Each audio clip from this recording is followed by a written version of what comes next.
told me, he's like, oh yeah, the one is like probably 7 or 8 feet deep, because I remember my dad was standing in the bottom of the hole setting up the form, and it was over his head. I'm like, okay, so if it's 8 feet, 7 feet, and 6 or 7, and then probably about, I guess it's about 4 or 5 feet where it's 5 foot around. Yeah. So it's 8 or 9 yards of concrete. There's no freaking way he said they set it with a crane, holes 18-inch, 3/8 wall tubing. Then it goes down to 16, then it goes down to 12. Yeah. They're all 3/8 wall welded together. Wow. And it's got a hollow bottom. Poured all the concrete full, and then Then shoved set it it down in. into the concrete. So they Oh, wet there you set go. it, Yeah. and then leveled it up, braced it off, walked away. And a week or so later, they set the sign up there. He set the sign.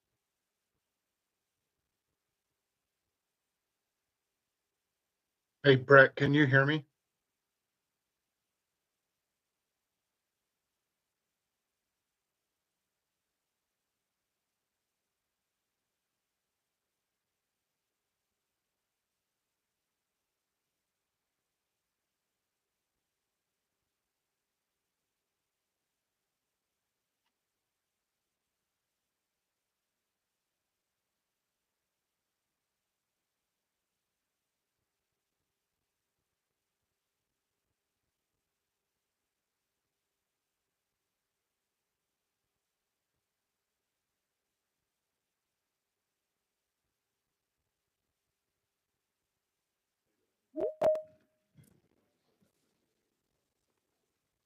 All right, it is 6 o'clock.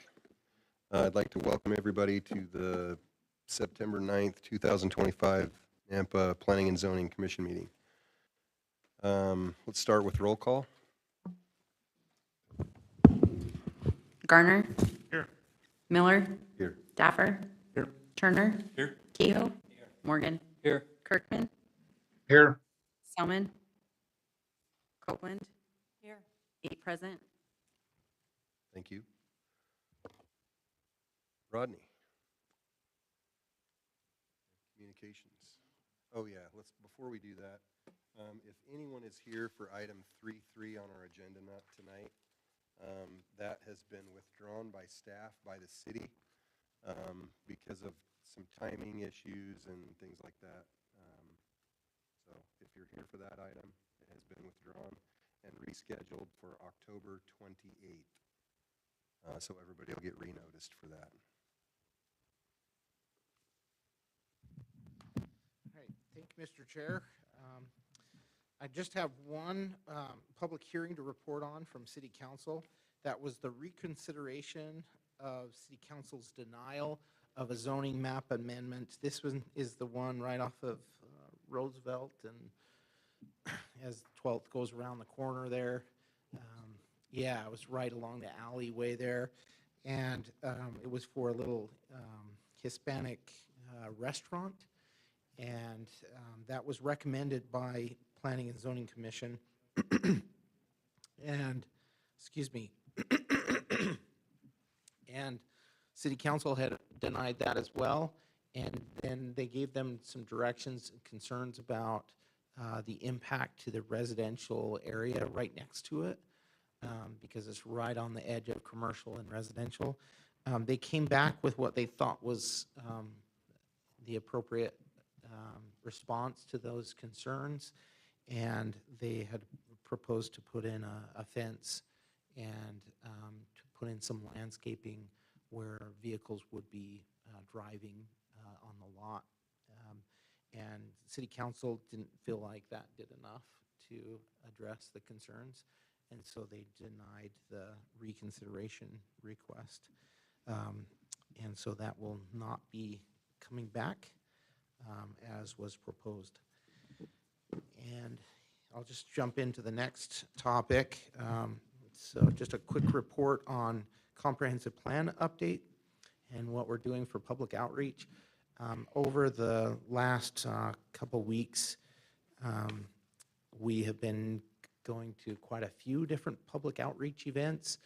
We're trying to get to Third Thursdays and to the farmers market and visiting associations, realtors associations, and builders associations, and HOAs, library, yeah.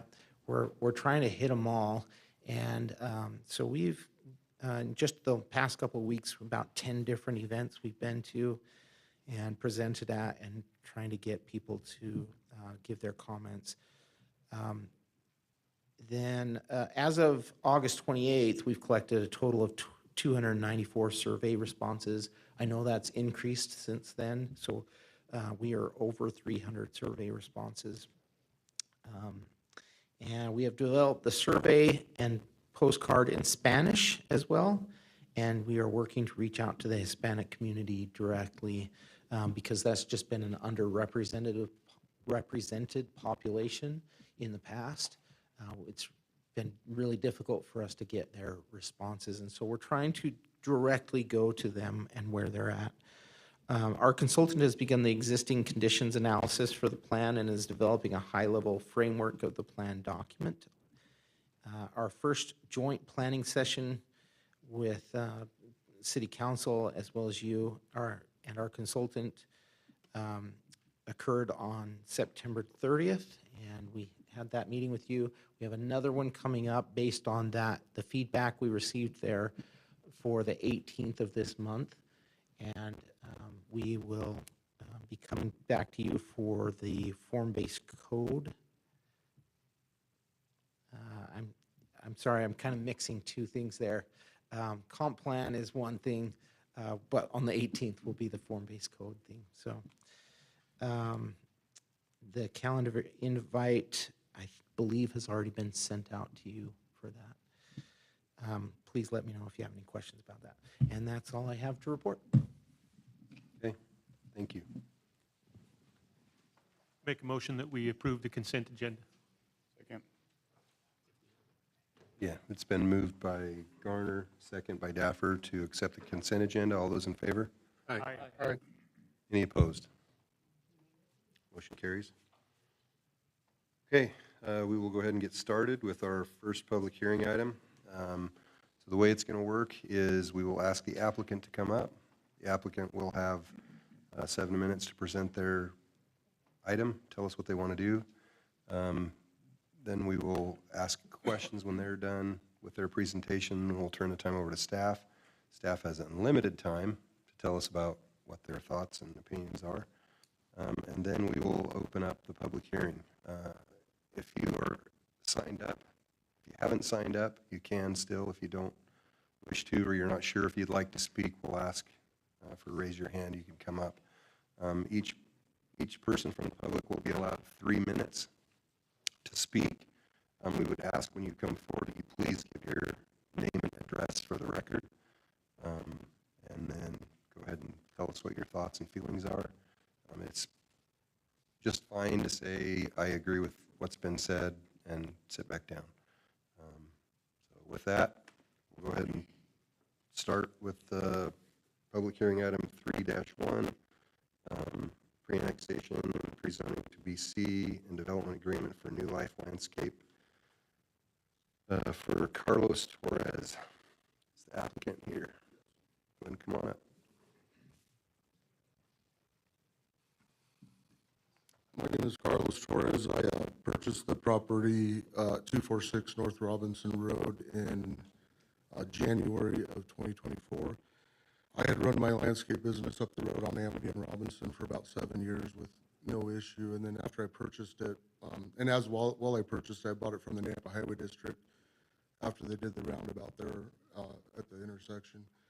So part of the condition of purchasing that property was asking for a I think it's a 40-foot commercial entrance on Robinson Road, which the Highway District granted us. So I didn't see any issues moving forward. However, the county informed me that I was out of compliance and needed to either apply for a rezone or a conditional use permit. So I thought the best thing to do would be to apply for a rezone to mixed-use arterial. We run a landscape construction business, kind of higher-end landscape construction. We do everything from pools, outdoor kitchens. We'd like to just build a shop there that we can work out of and service our equipment. Also having office spaces for myself and staff to work out of. And we'd also like to have a display area where customers could come in, pick materials. And we'd also like to serve the community by offering different boulders and bulk materials, landscape nursery type materials to the area. Been in business since 2009. Always kept up like our last property, pretty reasonably clean. Here at this new one, we're kind of waiting to do anything until we get through the process because I don't want to put things in place that either need to be moved or in an easement or something that the county might require of me. So we haven't done a whole lot yet until we get through this process. But essentially, we want to have the ability to sell to the public. Like I said, nursery type materials. We've had a fireworks stand there the last 2 years, and we had it 1 year at my prior property, and I just leased the ground for that. We've had to get special approvals through the county for that because we don't meet the zoning requirements right now, which they've given us. We did have in our neighborhood meeting, we did have one concern because the prior year the firework guys had let off some fireworks, and so this year we said no lighting off fireworks on the property to show customers or anything like that. So we try to do everything that we can to meet, our neighbor. We want to be a good neighbor to the community around us, and we want to represent ourselves well. So that's essentially what we're applying for. Any questions? Thank you. We'll call you back up. Hey, Rodney. Thank you, Mr. Chair. Rodney Ashby, Planning and Zoning Director, for the record. I think the description has been described here pretty well, but I'll just say that this is a recommendation on the City Council, so that's your decision today. The comprehensive plan designates this property as community mixed use. A little closer view of that. That's that pinkish purple community mixed use, but surrounded otherwise by residential, so low density and medium density. The zoning, you can see this is quite a ways out there. We're not really near this from the city's perspective yet, but it is within our impact area. So we have some county residential subdivisions in the area, and then of course some agricultural fields nearby as well. And so those are listed on the screen there. I think he's done a good job of describing his stated purpose, so I'll skip over that. But I do want to be a little bit careful tonight because we don't get these very often, and we've only had a few of these. So I'm gonna walk through a lot of code language here just to make sure that we get this one right. It's just a little bit unique and new. So there's an aerial view of the property. There was a building on the property when this aerial was taken. I'm not sure if this building is still there. Okay, yeah. So it is still there. Here's the utilities in the area. We actually run water out to some subdivisions out in the county in this area, and that water line runs right past this property. But sewer is the green, and then the pinkish purple is the irrigation, pressurized irrigation, and you can see the locations there. So the access is obviously from Airport Road, and it could be in North Robinson Boulevard at the southerly boundary. I guess I didn't see that, so yeah, it looks like both are there. Okay, and then emergency services are already being provided and will continue to be provided. Okay, so applicable regulations, this is where it's important we get this right. We have an agreement with the county that what happens in our impact area. That's called a joint powers agreement. And that was signed in 2005 between the county and the city. And it kind of regulates what happens when development occurs in our impact area. Essentially, the county makes the decisions still, but the city has a an ability to make comments, and it will have great weight. That's the language in the agreement on the decision at the county. We've recently implemented the pre-annexation process, and that allows us to go through this process through a public hearing. Before, what we were doing is saying, hey, yeah, it kind of matches the impact or the future land use map, the comprehensive plan, but it didn't go through a public hearing, and it was a little awkward because we were saying, yeah, this is okay, but we didn't have the public hearing to vet it out, all the details. So that's what is happening now. The county is looking at things like this and saying, you need to go to the city first and go through their pre-annexation agreement so that when it becomes contiguous, it just automatically annexes into the city. I shouldn't say automatically. We go through that process, but it's already gone through a public hearing, so there's some legal basis for the decision for annexation already. So that's what's happened. I outlined it here as kind of a summary. The application is evaluated by Nampa City staff. Nampa Planning and Zoning Commission holds a public hearing. The Nampa Planning and Zoning Commission provides a recommendation to the Nampa City Council. Nampa City Council holds a public hearing. The Nampa City Council makes a decision and provides a recommendation to the Canyon County Planning and Zoning Commission, and then the Board of County Commissioners. Staff provides that letter to the county. I didn't put on here that the agreement of a development agreement will be established to lock into place what we decide here in the city. So that's also the request here. If the request is approved, staff works with the applicant to finalize that agreement, and then that agreement stipulates the layout, the densities, and any other conditions required by council and recommended by the Planning and Zoning Commission. If the request is not approved, the staff will issue a letter to Canyon County indicating opposition to the application. So we'll write that letter saying, no, we do not feel that this is the appropriate time and location. And then Canyon County still has to decide on it, but they, again, will give great weight to our comments. So just a couple of quick points to make. Building permit is handled by Canyon County Development Services. We don't handle that. Engineering is handled by Canyon County. Development agreement with the city is a contract for which non-compliance may result in legal action. We don't have a building permit to hold back, so we'd have to go to legal action in that situation. Ideally, city recommendations will be incorporated as conditions at Canyon County hearing, and then annexation is a requirement at time of being contiguous. By state law, it has to be contiguous with the city boundary, and so that's when that would occur.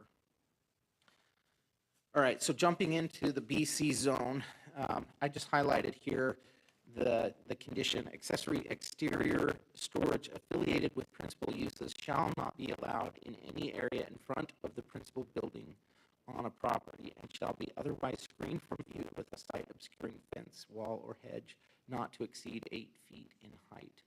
So this is critical for some of our discussion in a minute here, but again, you can screen it from view behind the building, behind the main primary building. Here are the setbacks required for the BC zone.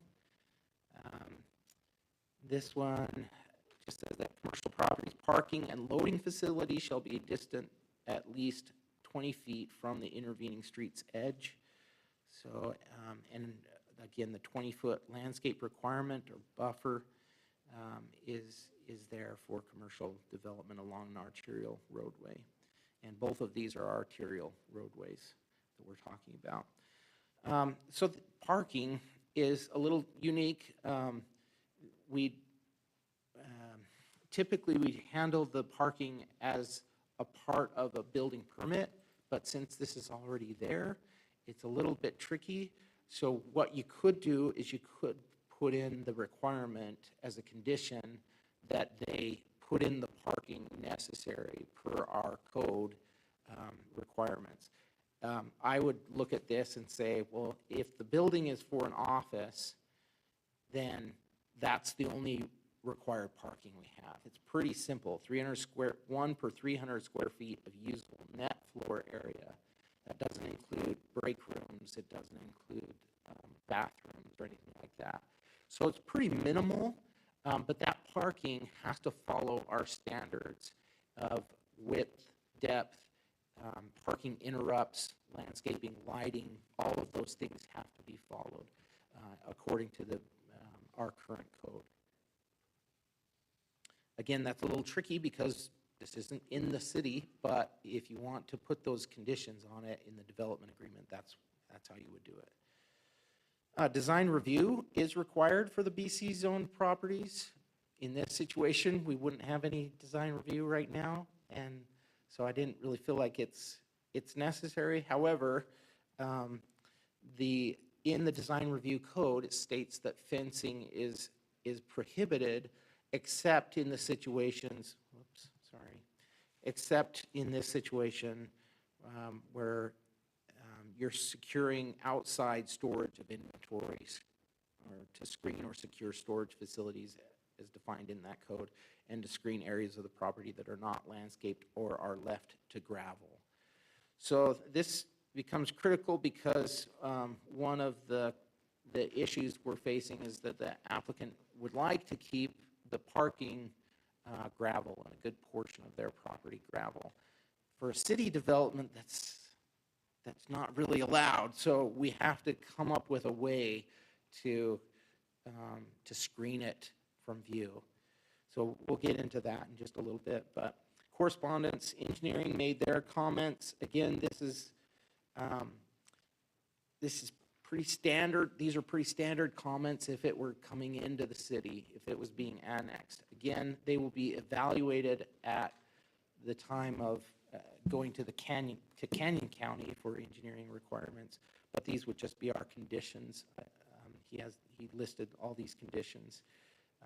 The engineering division did, I should say. And I've just incorporated those into the proposed conditions. So here's Canyon County Development Services comment, and basically this has already been explained. They're trying to rezone. They've got some land uses there that are not permitted in the agriculture zone, which this is zoned in the county.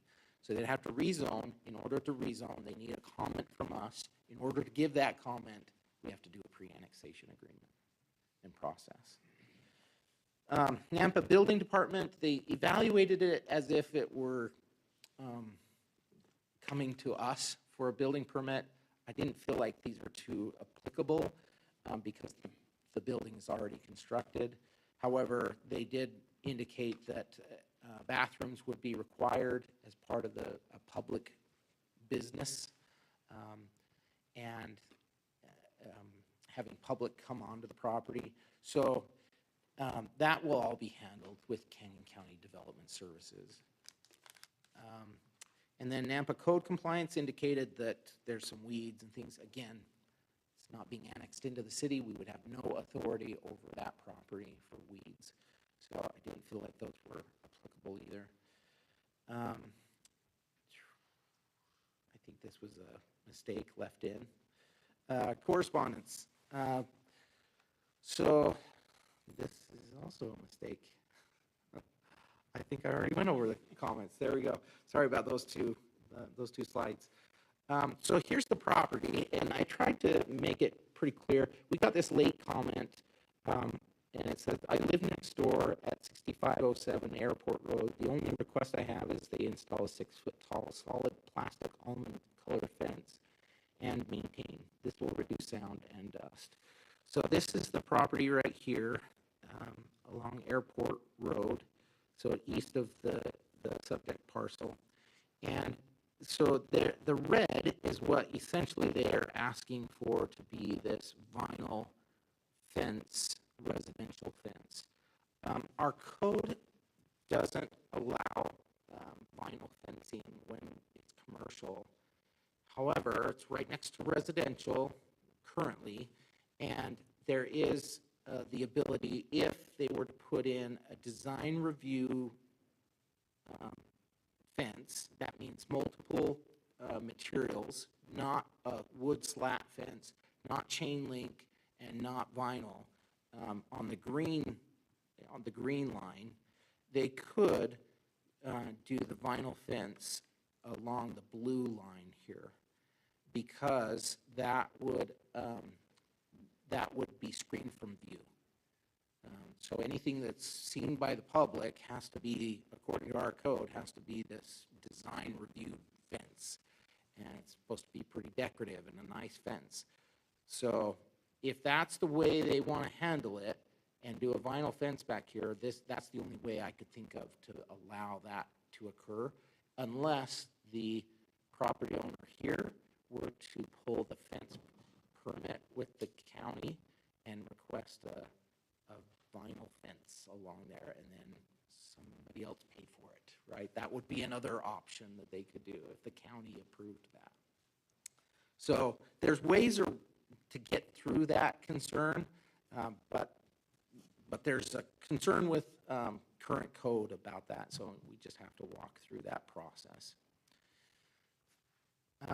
Okay, so the applicant stated that about the concerns about the neighbors being concerned about things in the air and the dust control, and they also said visibility. They were just concerned about the bulk materials and equipment yard. Yeah, that's our same condition as well. We can't have those things out in the yard so that it's right next to a residential property and it looks really industrial or something. So yeah, the condition there would still be putting a fence up. Okay, so code allows gravel on portions of the property behind the primary structure that are screened from view with a design review fence or wall. So if in this situation they were to put a fence here, and then all the way down this frontage, then this out front couldn't be gravel. It would have to be paved, but everything else could be gravel. And that's the majority of this parcel. So that would be one way to handle that situation. So here are the proposed conditions, consistent with what our what engineering proposed, and then I have some additional conditions that I put in there. On letter E, I added just a note here. Applicant owner shall comply with all city codes, policies, and standards in place at the time of property development. One concern we've heard in the past is that the county can't, how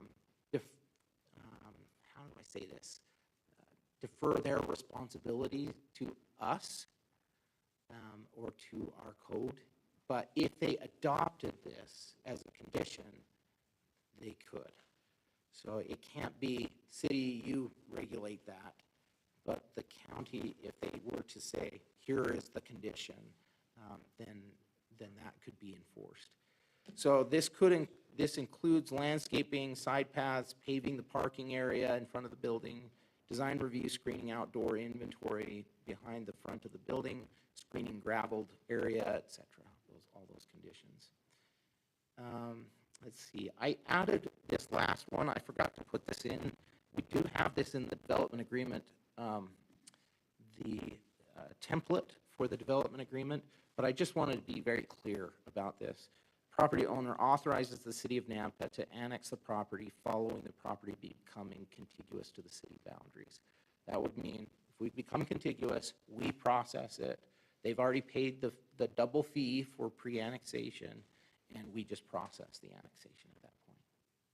Rodney, I got a quick question for Yeah. you on that. On something like that, because it is very rare we have one of these, will there be anything filed, like, be sort of like an easement or something, filed so that if down the road somebody goes to buy this property to do a title search, this will automatically come up for potential Yeah. buyer down the road that they... Yeah, good question, Mr. Chair, sorry. Oh, sorry, Mr. Chair. Mr. Chair and Commissioners, yes, that's accurate. Development, we record the development agreement with the county so that that comes up when a property is being sold. That typically, it's hard because they don't go through every document very well sometimes, but that's the best we can do is record it against the property, and then if there's a problem, we go through the legal process or the code compliance process to enforce it. Okay, so these are the proposed findings. The project, and first of all, is the criteria. I've listed all the facts. Those are in your staff report. I don't necessarily feel like I need to go through each one of those, but happy to spend some time on that if you need. However, I will just pause on it for a second for those online. Looking back on this, and then I will read the conclusion for approval. I know this is long. I'm sorry, but these are basically a summary of all of that, all of those facts. So the proposed pre-annexation to a future zone of BC is consistent with the comprehensive plan future land use map designation for community mixed use. The description for community mixed use in the comprehensive plan describes the need to have multiple uses on the property, including high-density residential. The proposed use is not proposing any high-density residential on the property. However, at this time, the Nampa City boundaries are a significant distance from the property, and the demand for high-density and high-intensity commercial uses on the property is not currently present. Since the narrative in the comprehensive plan is a guide for approving entitlements, and because this property is developing in the county with no high-density residential use in the area for a significant distance, it would be incompatible to require the high-density residential at this time. In addition, other properties in the area may redevelop or develop with high-density residential uses when the timing is more appropriate. Though the proposed site plan does not appear to comply with city codes for landscaping, sidewalk design standards, fencing, parking, and lighting, a development agreement requiring compliance with these conditions will ensure that the proposal meets city standards and code requirements. The proposal is in the interest of the public and reasonably necessary because landscaping is an essential service and product needed for the basic function of a community, and the property will provide such service and products. In addition, the proposal will provide jobs and an economic benefit to the region, which is highlighted in the comprehensive plan as a significant need.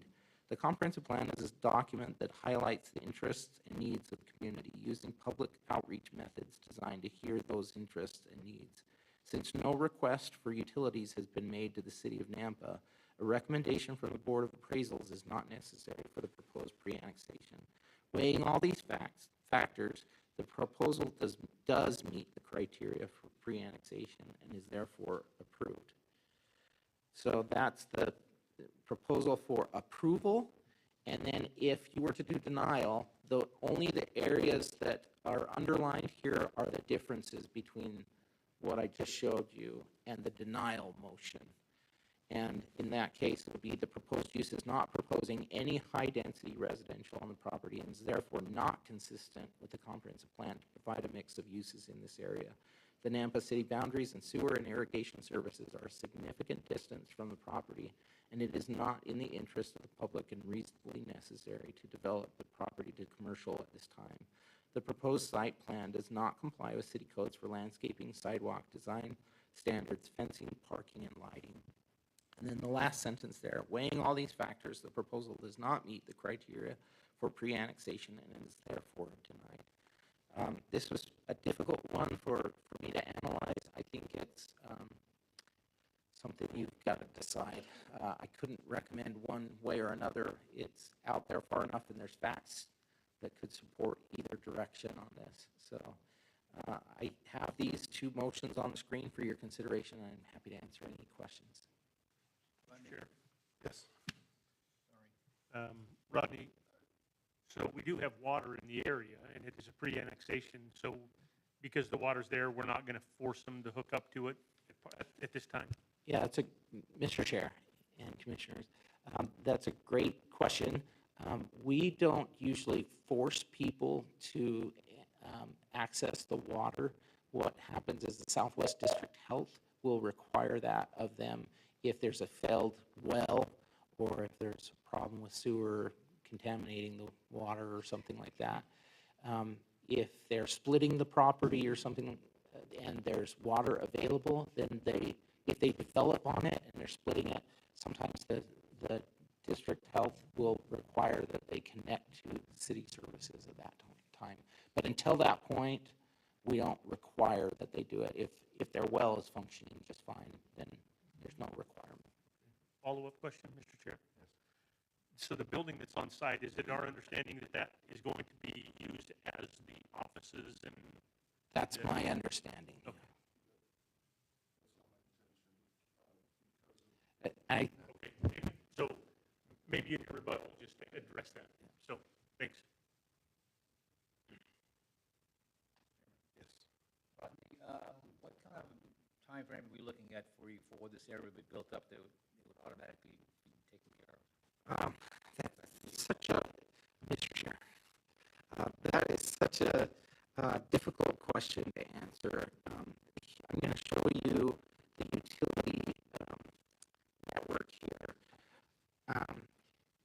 If you look at this, you can see this is State Highway 16 connecting to I-84, and there's a frontage road that would allow you to connect to Robinson Road or Robinson Boulevard, and there's demand already. You can see that sewer is being pulled from the north.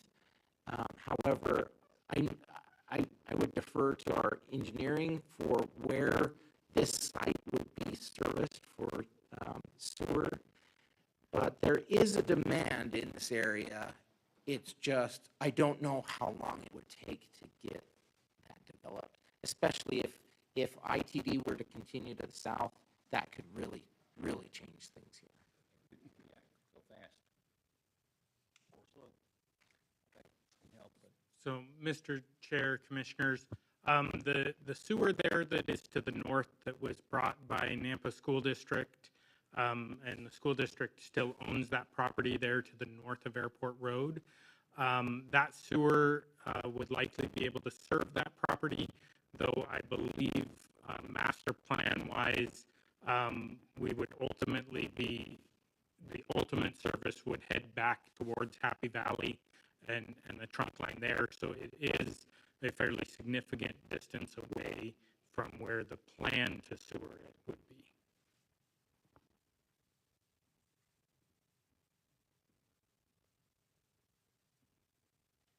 Mr. Chair. Rodney, in talking about the fence, you brought up design review a lot of times. How does that work with this being in the county? Like, can we require them to go through a city design review process even though they're not part of the city?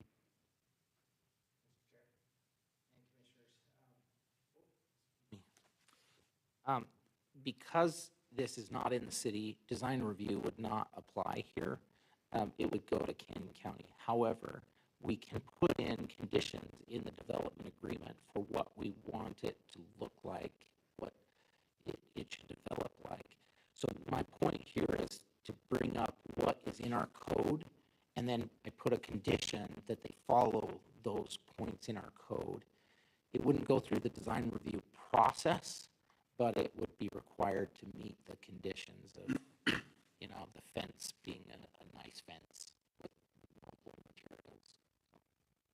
So we would make recommendations to Canyon County, who would then in turn, hopefully, follow through and make those requirements. But how far do we go with it? I mean, because, to ask him to put sidewalks on his frontage, that's a lot. And if this doesn't develop out around him for 10 or 15 years, is it possible to say it would be required at time of annexation? You definitely could make that recommendation. I think they would be required to go through it, well, because it's not annexing into the city yet, it's not a requirement that would have to be deferred. So, yeah, I think I that's just correct. hate I to think see- you could put that condition. I just hate to see, some kind of requirement or recommendation made to the county, and then things change on Robinson Boulevard, and now all of a sudden, all these sidewalks that he had to put Yeah. in got to get ripped out, and then who pays for those? Yeah. So, Mr. Chair, where this would not be being annexed into the city of Nampa, the highway district, Nampa Highway District is not in favor of sidewalks within their jurisdiction. So Right. I would not recommend that we require sidewalks at this time. If you wanted to place a condition in the recommendation for that they, at the time it annexes in, that sidewalks be placed, I think that would be entirely appropriate. Then the next question, Rodney, the design review fence. So let's just hypothetically say that the way you were saying is the frontage was going to be towards the north. Is that the only place where he'd have to do a design review fence? Or would he have to do it all along the west side of the property also? Yeah. Mr. Chair, the entire green line is what would be the design reviewed fence. It would have to be multiple materials. So it'd have to be, what we've seen in the past is like a steel fence with wood slats, something like that would suffice for that. So the chain link would not be a permitted use. And chain link with slats wouldn't be allowed, according to our code.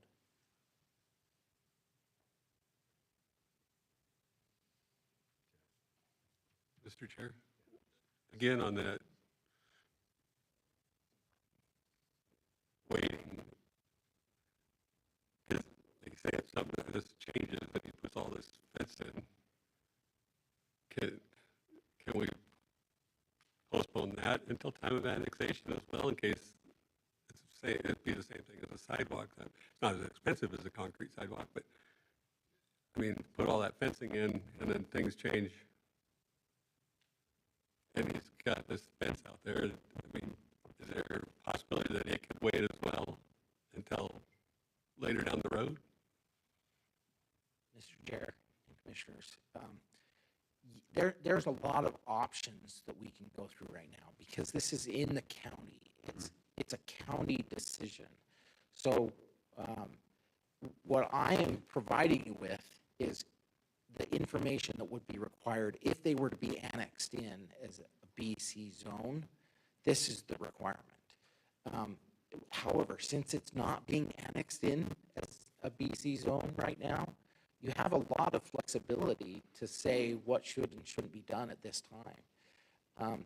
The code just tries to get away from a residential feel for a commercial property, and they don't want the chain link fence and the wood slats or whatever. So could we make the recommendation that at time of annexation, owner has 1 year to bring property into compliance with fencing and things like that? Because it just seems to me that it's so far out there, and who knows when it's going to change. I mean, honestly, he's a landscaper. He's probably going to put a nice landscape berm in there and have some nice trees along Robinson, and it's going to look amazing. A lot better than it does now, but he doesn't want to do anything until process.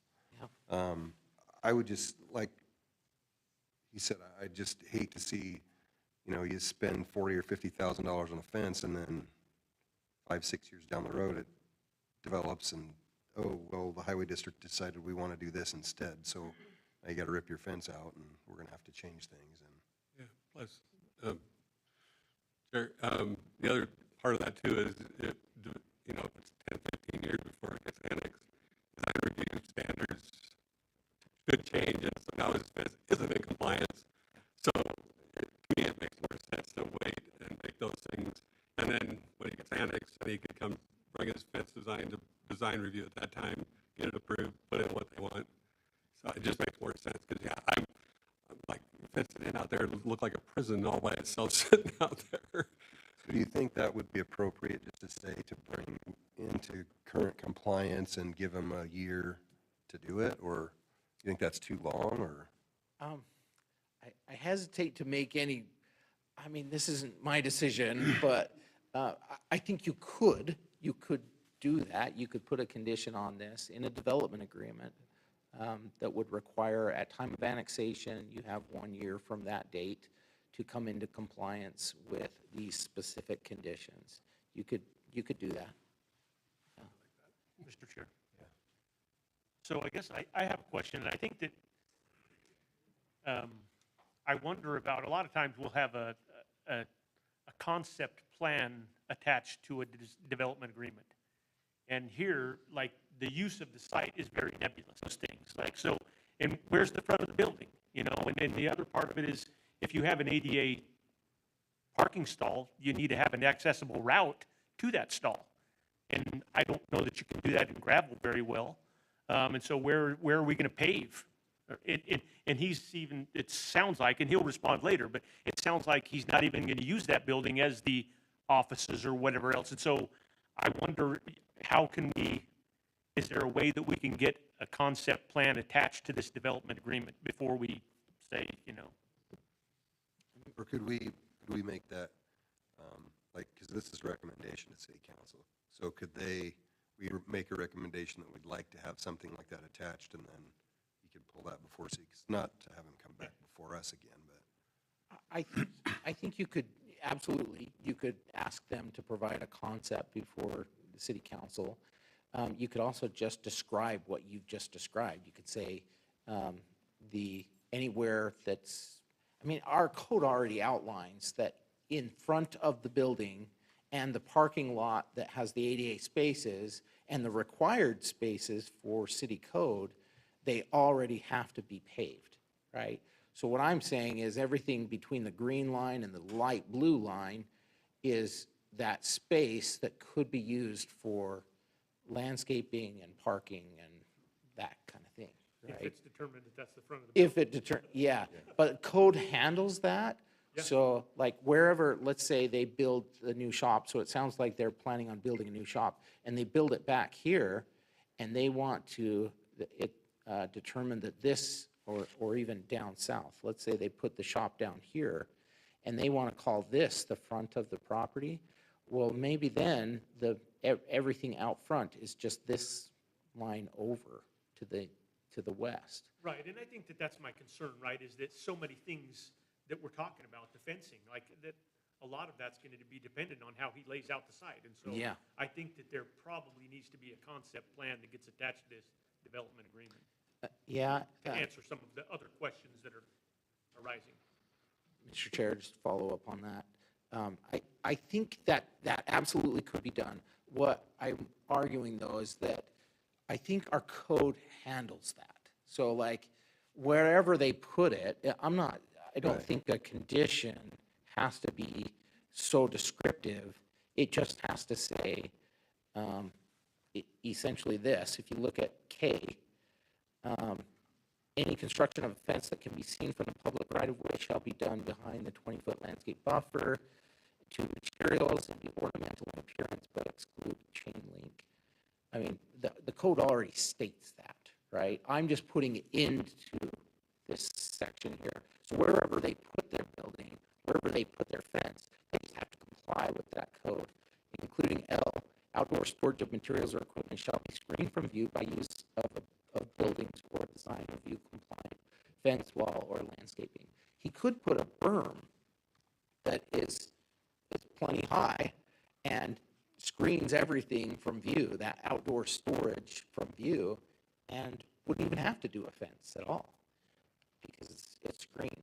I think that's a personal decision that they have to make about, do we want a fence to protect our equipment and supplies, or can we just do the landscaping? Agreed. Understood.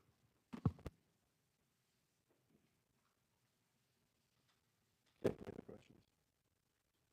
Chairman, I have a question. I don't know if it's our concern of the county, but you talked about the parking, and it's just doing it code for office work and parking, but he wants to have a nursery and a retail store.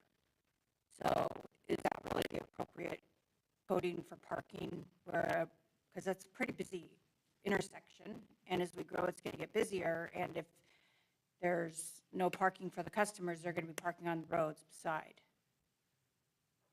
Mr. Chair and Commissioners, yeah, understood. And I think what I tried to do here is just give an example of what our code says.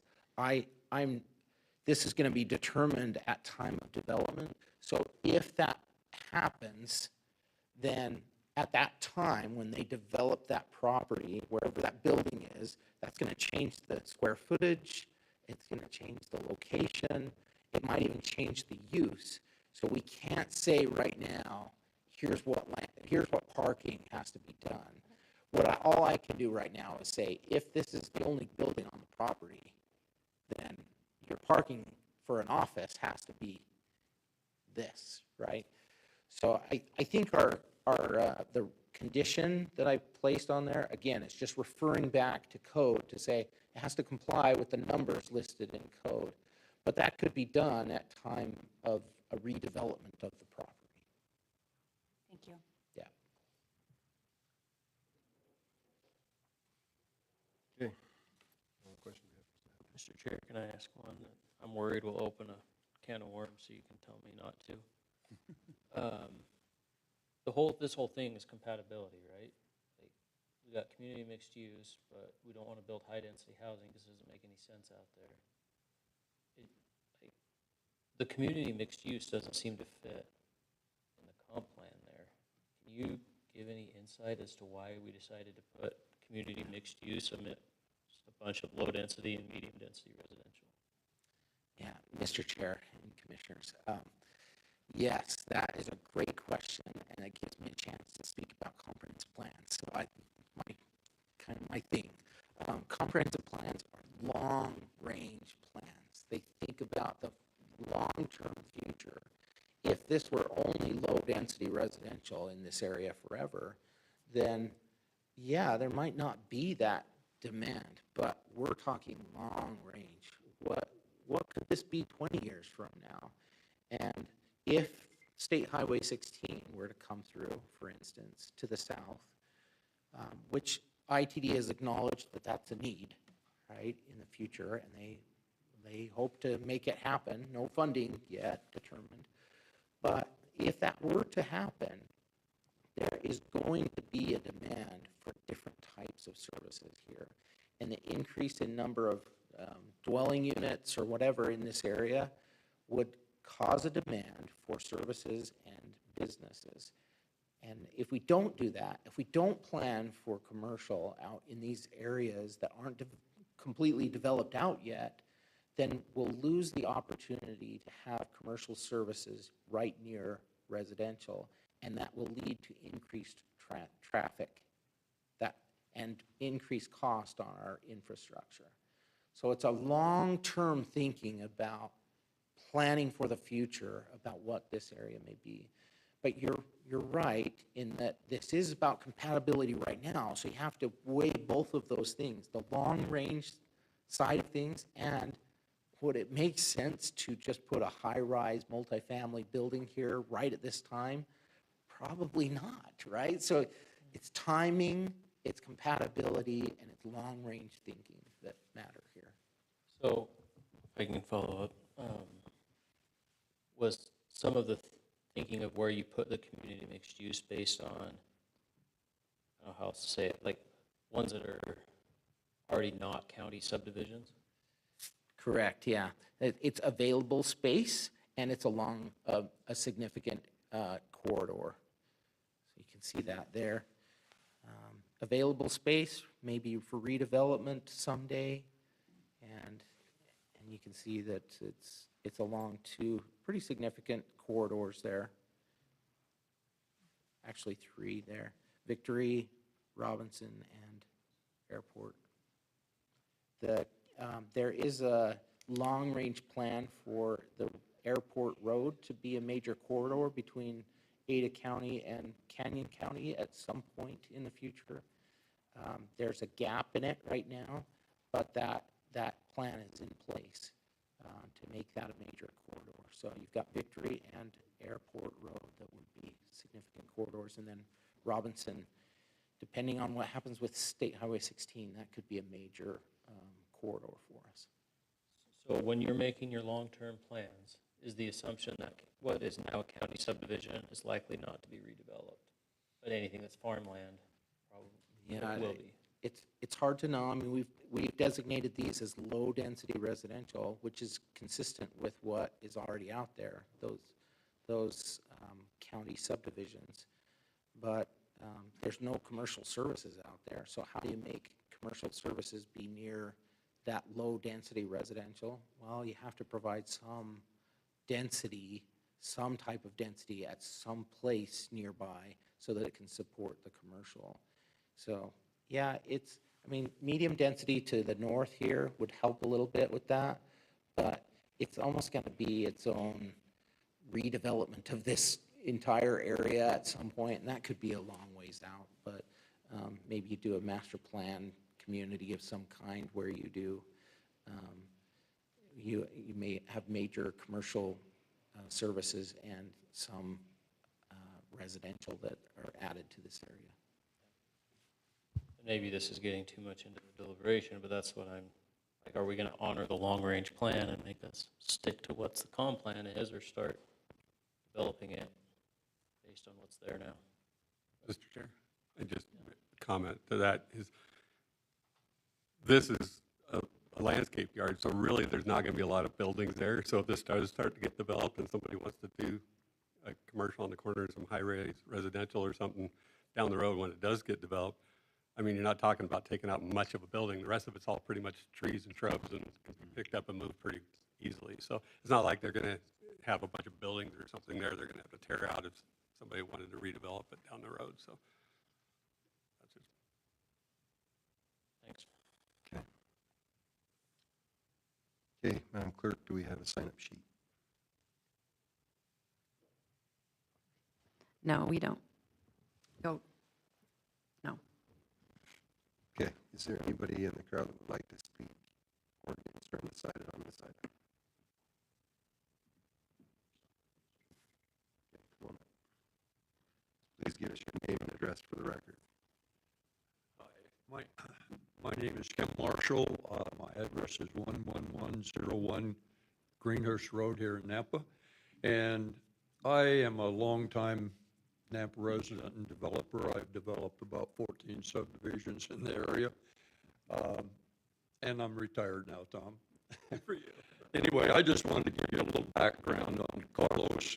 Carlos, and by the way, state champion wrestler from Skyview High School. So, Carlos and my son, when I started developing subdivisions, they had an interest and started developing a little landscape business. And over the years, my son went off to medical school, and so hopefully you don't know him because he's an emergency room doctor. But anyway, Carlos took the business over. He has expanded it.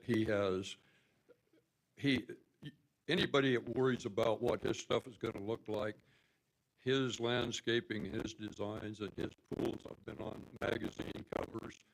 The guy is exceptional. So proud of our homegrown boy here. And just a little bit of clarification, there is access off Robinson Road. This was a piece that was left over from the roundabout. He bought it from the highway district, was told by the county that he could just move his business, which he's had for 7 years on Amity, out there and keep on going. He started doing that, whoops, all of a sudden somebody told him he did it wrong. So 1 year later, we're right here now. So that's kind of the act. But as far as Carlos, you won't find him a better landscaper or a more outstanding Nampa grown person. Thank you. Is there anybody else?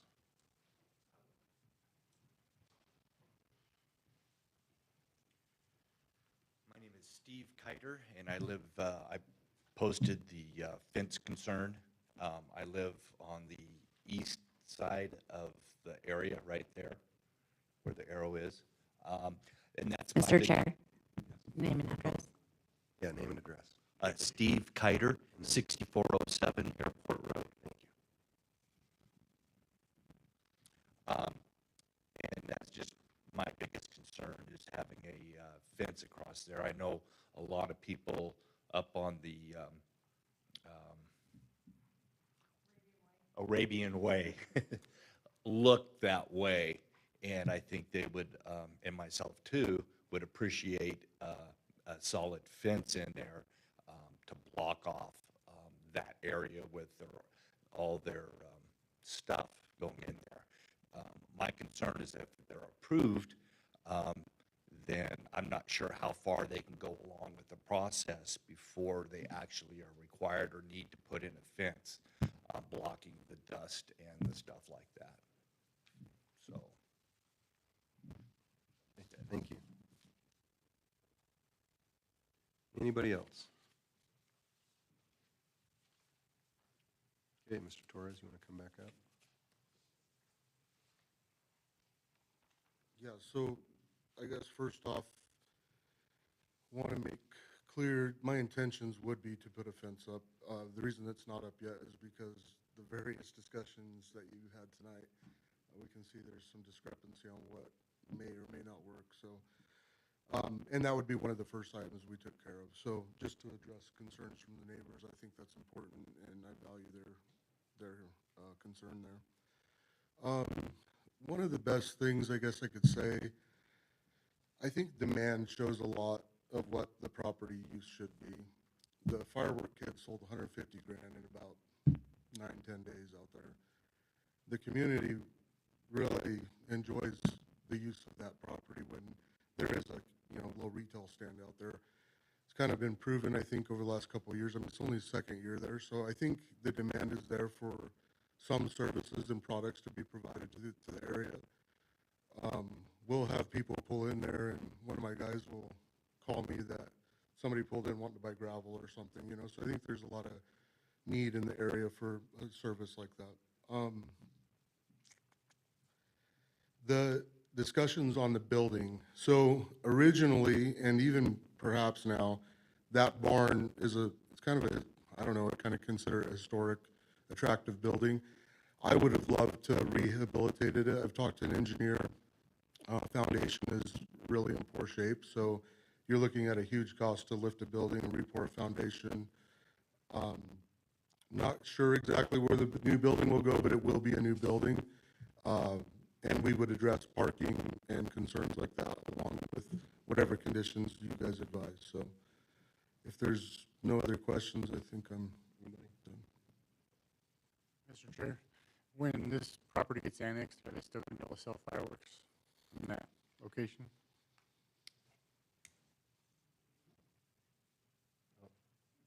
Rodney will answer that. Mr. Chair, if this is a BC zone property and they file for a TUP, a temporary use permit, they could sell fireworks. Anybody else? Thank you. Thanks. I'll make a motion, we close the public hearing. Second. Been moved by Garner, second by Kehoe to close the public hearing. All those in favor? Aye. Any opposed? Public hearing's closed. What do you guys think? Let it go. You gonna sing it or? I think I kind of expressed my dilemma with my questions is, I want this business there, I think it's good, I think we should allow it, but it doesn't follow the comp plan at all, that's my struggle. Yeah. I don't know guess- what to do with that. Yeah, partially it does, and I think. It does, yeah. Here's reality too. It's so far out, and, like we've stated before, it could be 5 years, it could be 15 years, who knows when this area is going to develop, and if it does, and he's surrounded by subdivisions, Yeah. let's just say, Oh, plenty of is business. he going to want to stay and keep his business there, or is he going to sell to the highest bidder who then will turn it into multifamily and commercial? And it's just really, I don't know. I don't know the answer to that because I can't see. But could 15 years he, in the if there's a future. development agreement in place that says it's got to be a landscaping business with this concept? Maybe that's a question for Rodney.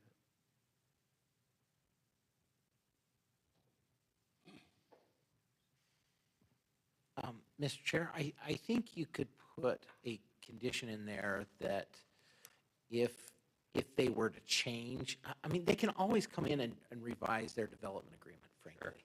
And that happens all the time, right? So they would just come back through this process to change that, now that I think through that, yeah. Yeah. And at that time, would it require the same things as we have now with like the high density being part of it as part of that community mixed use, or once it's BC, it's just BC? If there's a development agreement, it opens the door completely. So what that does is it allows you to say, it's a contract, right? So then the county, or excuse me, the city could say, okay, our current code requires this. So redevelopment of this property would require the design review, the whatever, all of the conditions of the comprehensive plan and the zoning at that time. Redevelopment would. Whoever's on the board at that time, whoever's on this commission at that time, when they want to do a DA mod, would just say this is what we want it to look like. Mhm. And try, okay. Yeah. I think that resolves any concern I have. Like, Mr. Chair, I probably better clarify that. Code would be in place at that time. So redevelopment of the property to something else would need to follow code, I Right. believe. I'm looking at our attorney. So I think that would be the case, but they could put additional conditions on them at that point.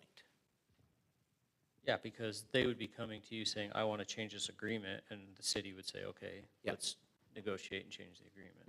Exactly. So if somebody wants to redevelop it bad enough, they would come and change the agreement. Mhm. Yeah, that resolves any of my concerns. I'm for it.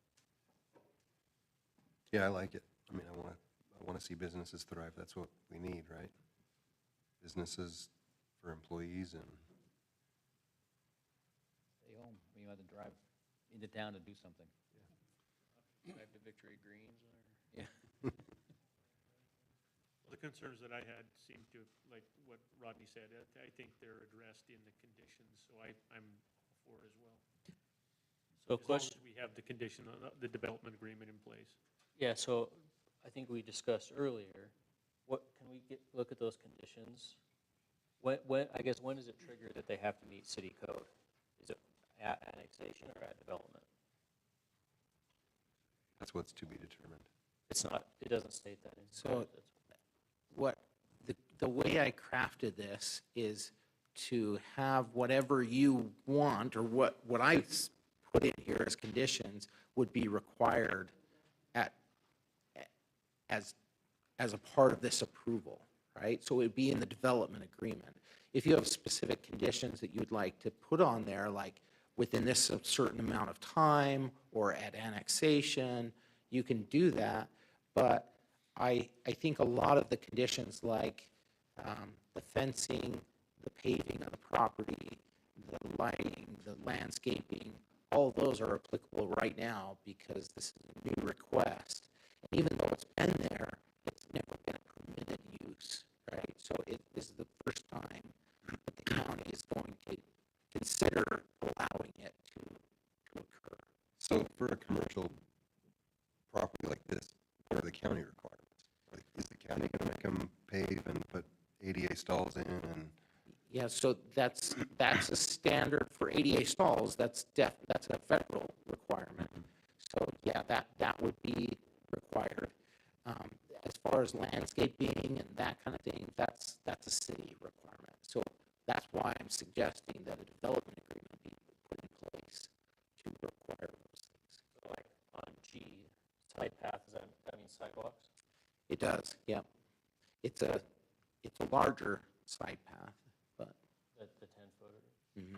Yeah, so the way, if we approve these conditions like you have them now, we're telling them to build a 10-foot sidewalk right now? Yeah. Okay, so I just want to point that out. Yeah, and I have a hard time with it just because it is so far out Yeah. to make them do city things even though they're not even close to the city.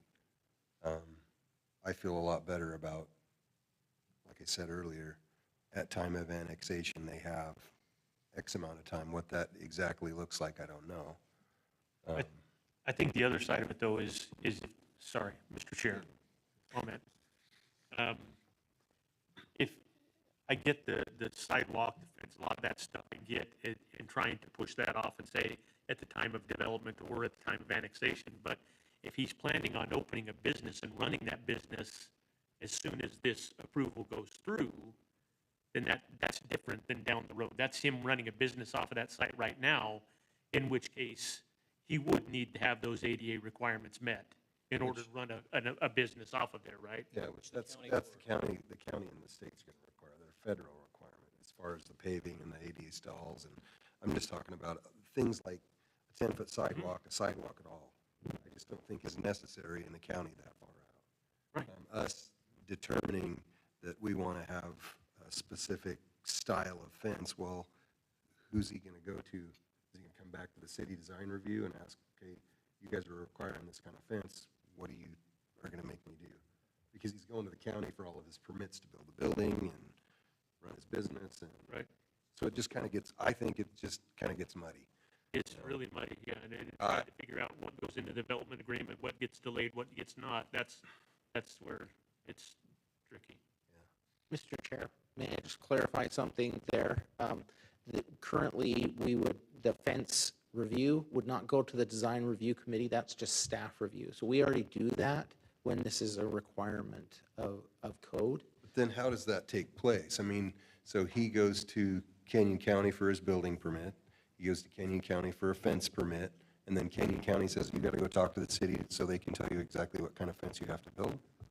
Yeah, probably we'd need to work into the development agreement some kind of process of review that before they submit to the county for permits for the fence, that we review it and make sure that it complies with our code. Mr. Chair. Because I think we're all kind of leaning the same way with the fence along Robinson and Airport and the sidewalks. Not making them put those in until time of annexation. And I'd say a year, just depending on when annexation might fall, they might not be able to get it done in 6 months if it's just before winter or something. So if you gave them a year, I think that's, but the back fence for the neighbors, it sounds like he's already going to do it, but should we, just to guarantee it gets put in, should we put something in there that the east fence has to be put in within 6 months of approval by the county or something like that, but the other stuff will wait until annexation? I don't want to make a judgment call here, but you absolutely can do that, yeah. That's, I think, everybody's worried about right now. The rest of us are thinking all that other stuff. Yes, it was like kind of stupid with a 10-foot sidewalk out there in the middle of the farm country. So, Who approves the fence that we're having built now? which, the back fence? Our staff, No. not county. But hang on, That's where it's kind of. yeah, the other part of it is, right, is if you delay the fence along Yep. Robinson, the brown fence or the almond-colored fence is no longer compliant. But you can go to the county and Yes. You can work with this neighbor. Yeah, Steve, you could build a fence. Reimbursement.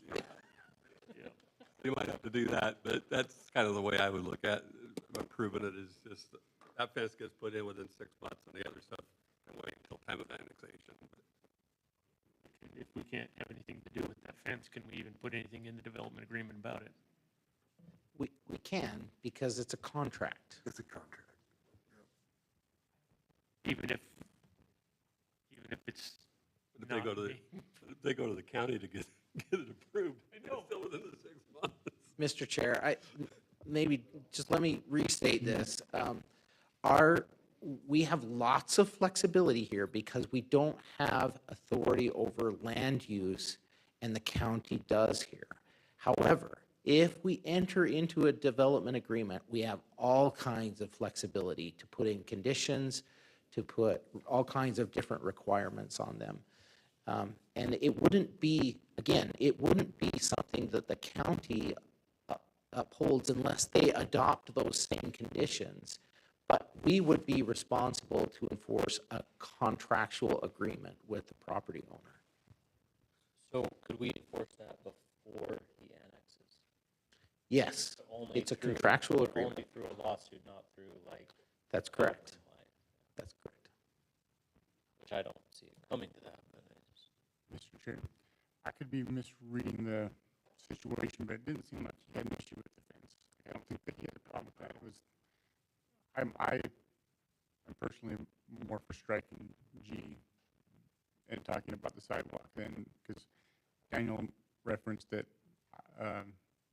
IT that doesn't want sidewalk along the frontage there. Like, that's something I think is more pressing than talking about how the fence works, because it sounds like he's going to do that. Or do we just change it to at time of annexation instead of at time of? Yeah, I think that, I think that's the best way to go. Within 12 months of annexation. Yeah. Yeah, with, Being annexed. or whatever reasonable time period, yeah. And I think a year is reasonable. Do we need to specify a time period? Yeah. Yeah. Or, well, I think we do.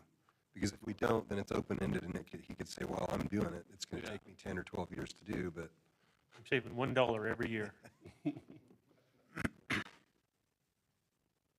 12 months of annexation. It just gives them a little time, depending on when it might get annexed. I mean, if it was get annexed in middle of September, you get 3 or 4 or 5 months of rain, you can't get everything accomplished. That just gives them a little more time. I have no issue with it. Can we go to the next page of conditions? Are there more? Let me see if there's anything else that's slipping through.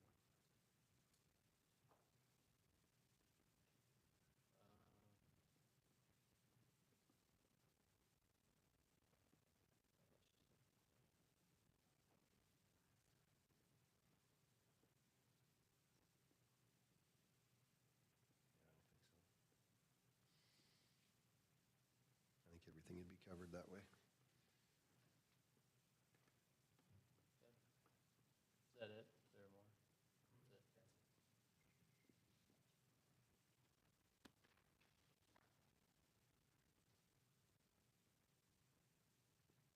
Well, I think that it seems like everybody's in agreement, but I think we need to really dial in what the motion is going to be, right? How are we going, what items are we going to push off, and what items even need to be addressed? Like Rodney said, if it's a building, that's going to be handled through Canyon County, right? So a lot of the parking, the building, I think that'll all be addressed by Canyon County, so we don't need to worry about that.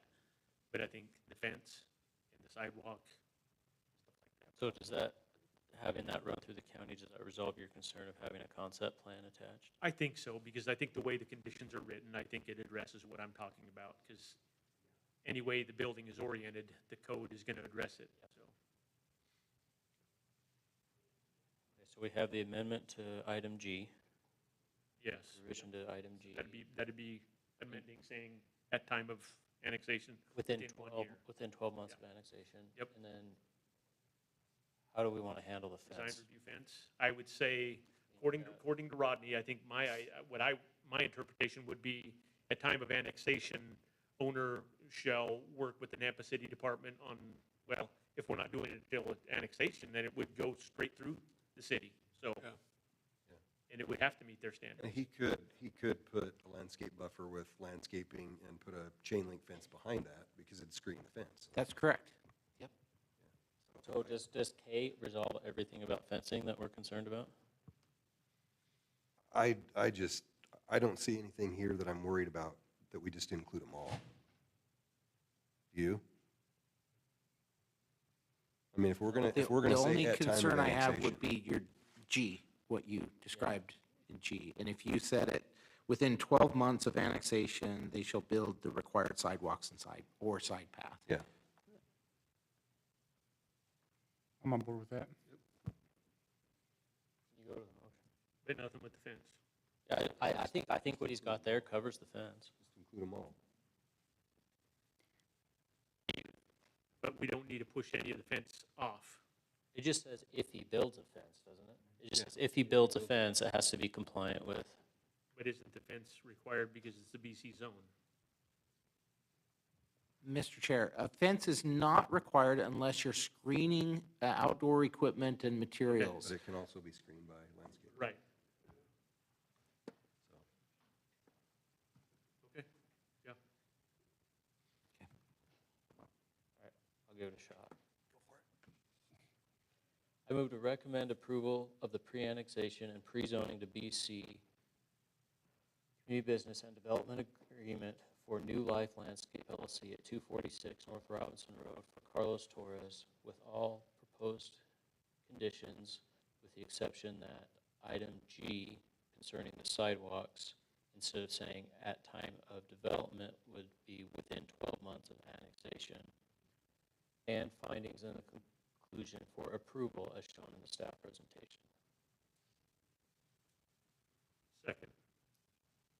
Been motion by Morgan, seconded by Garner to approve this item. All those in favor? Aye. Aye. Any opposed? Motion carries. Okay, Thanks, everybody. yeah, thank you for putting up with our nonsense. That was educational. Yeah.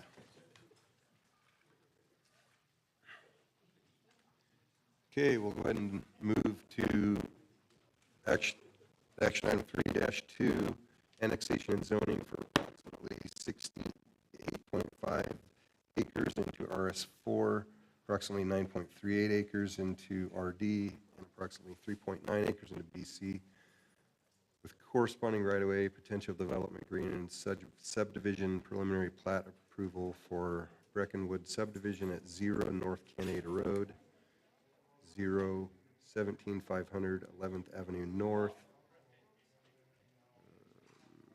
for Becky Ugiri, representing Stanley Welton, Todd Campbell Custom Homes, is the applicant here.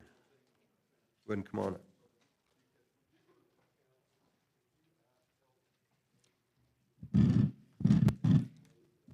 All right. Good afternoon. Wait for my.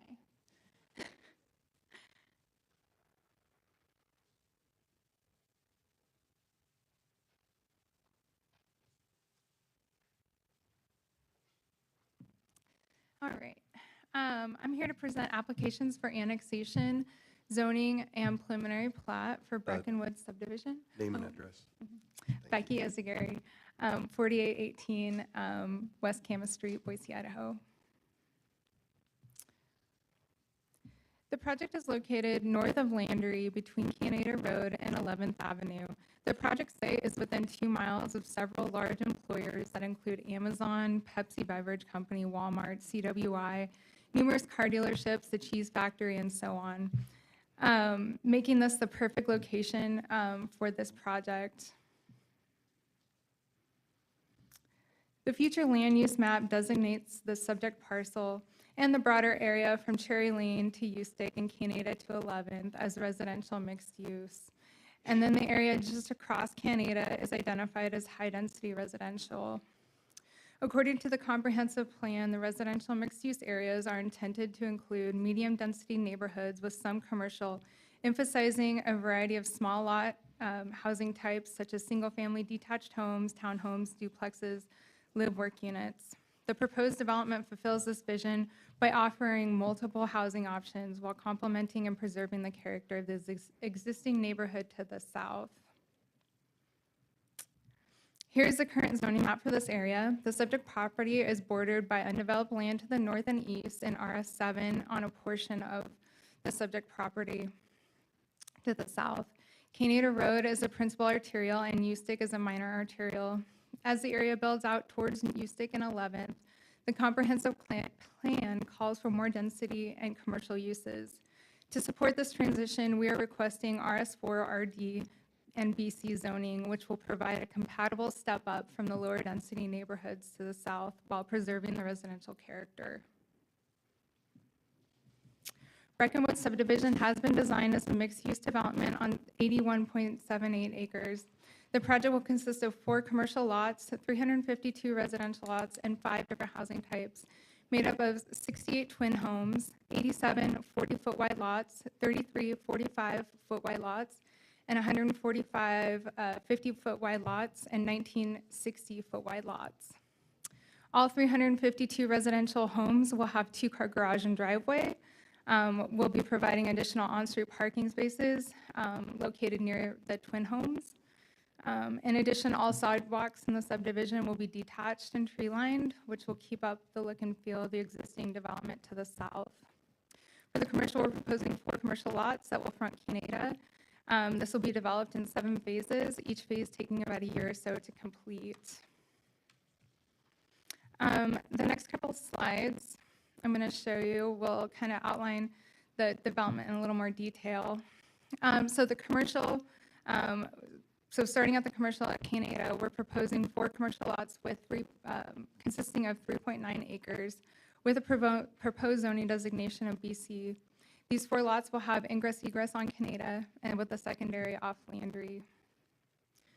Moving into the residential, we're proposing 68 single-family twin homes with a minimum lot size of 3,346 square feet and an average of 3,382 square feet. Each unit will be individually platted and sold. They'll be front-loaded with 2-car garage and driveway. These hybrid homes combine the benefits of single-family with the accessible pricing of like a townhome. So moving west, we're proposing 284 single-family homes with 4 lots ranging from 40 to 60 foot wide. So here you can see the yellow lots represent 40-foot wide lots, the pinkish beige indicates 54-foot wide lots, and the light beige shows 50-foot wide lots, and the brown denotes 60-foot wide lots. The average lot size is 5,715 with the max being 8,000. Each lot will be front-loaded and include a standard 2-car garage and driveway. So as you can see, these homes fit in nicely with the subdivision to the south. From the street, the twin homes read as residential homes, and the traditional single-family homes match those of the homes to the south, preserving the look and feel of the existing neighborhood. Breckenwood subdivision provides 9.3 acres of open space, representing 15.7% of the total project area. Centrally located amenities include 2 picnic areas and 2 playgrounds linked by meandering pathways that will enhance the walkability throughout the neighborhood. All sidewalks will be detached and tree-lined. The landscaping will incorporate shade trees, ornamentals, and low-water plantings to create a sustainable, visually appealing neighborhood. So as for the roadways, this development plans to construct 21 new local roads. All local streets will include a 4-foot wide sidewalk, a 6-foot parkway strip, followed by curb and gutter. So Fort Hall, which is the collector, the main collector in the subdivision, will have a 20-foot landscape buffer, a 10-foot pathway, and an 8-foot parkway strip. Canada will see a 25-foot landscape buffer, a 10-foot pathway, and an 8-foot parkway strip. And Landry will have a 25-foot landscape buffer, a 10-foot pathway, and an 8-foot parkway strip. For the utilities, one of the major benefits of this development is the removal of the existing sewer lift station, which is currently serving the Canyon Creek subdivision to the south. We will be providing them with a brand-new gravity sewer line. We will also bring sewer down, we'll be part of that sewer project, and bring it down and through 11th. Water will come from an existing stub in Canada and will tie into the city's existing PI system. All stormwater will be retained on site via stormwater ponds, which will be located throughout the development. And I'll stand for some questions. Anybody? Okay, don't have any now, we'll call you back up. Thank you. Sorry, Mr. Chair, one question. You said 1 year per lot on the commercial, plus or minus, of course. Oh, for the commercial? Yeah, is that, Probably not. maybe I misunderstood what you're saying. What's the build-out timeline of this? Yeah, so we are proposing 7 phases. So each phase will take about a year to a year and a half to complete. The commercial kind of stands on its own, it just kind of waits for a commercial buyer, but the residential will be about.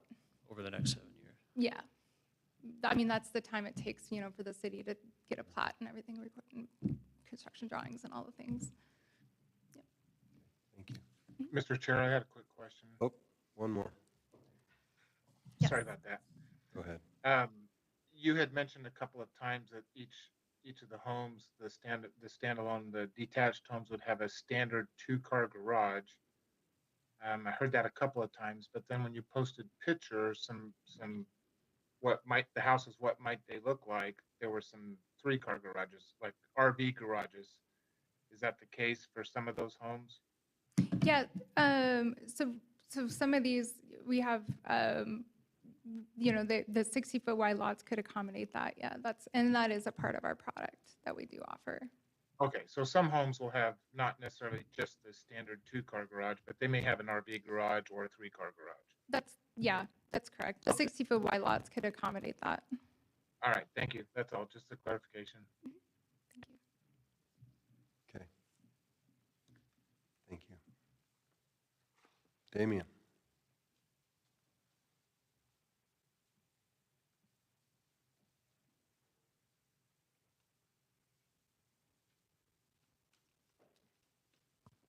Thank you, Mr. Chairman and Commissioners. Damian Snodgrass, Associate Planner. The applicant's request tonight is the annexation and zoning of 68.5 acres into RS4, single-family residential, RD, two-family residential, and BC community business zoning districts with a potential development agreement and a subdivision preliminary plat off of Canada Road and 11th Avenue North. The concept is for the 68 single-family attached townhouses, 284 single-family detached dwelling units, and 4 commercial lots with 38 common lots. Some of the property details. Currently, the property resides within Canyon County, and it's under the residential mixed-use designation. To the north and west, we have undeveloped county parcels. To the south, we have an RS7 single-family residential, and this is Canyon Creek subdivision. And to the east, we have an undeveloped county parcel. Currently, there is access to utilities within the area, and the history of the property is that there was a pre-application meeting held in June of 2024 discussing a PUD and single-family detached 2-unit townhouses, things of that nature regarding this property. So under that, the proposed RS4, BC, and RD zoning is an allowable use under the residential mixed-use zoning designation, and the homes will be built in the development standards of Nampa City Code 10-8. Within the 2 mile of the proposed development, there is an elementary school, single-family residential homes, multifamily units, and a college campus. Staff found this to be compatible with the comprehensive plan. So here are the applicable regulations for annexation and zoning, and we will cover these in the findings. And here's some more applicable regulations, the general regulations around subdivisions, around the RD zone, the BC zone, and the RS zone. And currently, the allowable uses within those zones do follow within each zone. For correspondence, we have a review from engineering, and there was a pre-application meeting held with the engineering department. They did provide some comments on the plat regarding the future right-of-way depths and things of that nature, floodplains, and those comments would be attached in the staff report.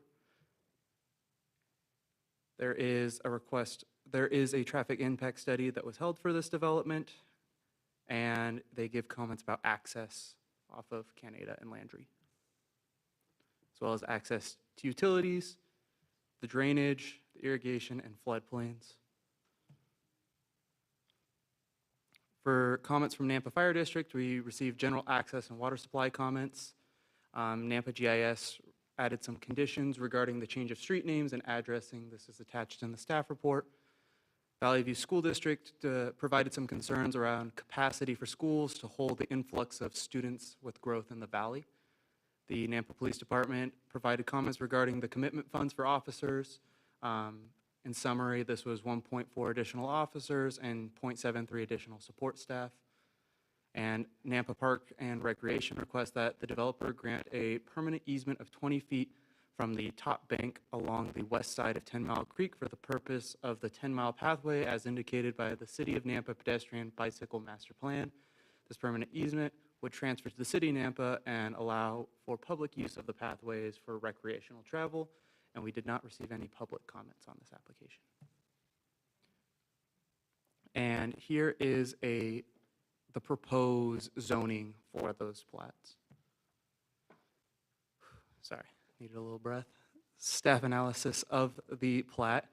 The proposed plat proposes 4 commercial lots, 38 common lots, 68 townhome lots, and some internal roads. The open space was 15.16 acres of the site, with 9.35 acres of that being qualified open space, which goes over the qualifying open space standards that are necessary within the city.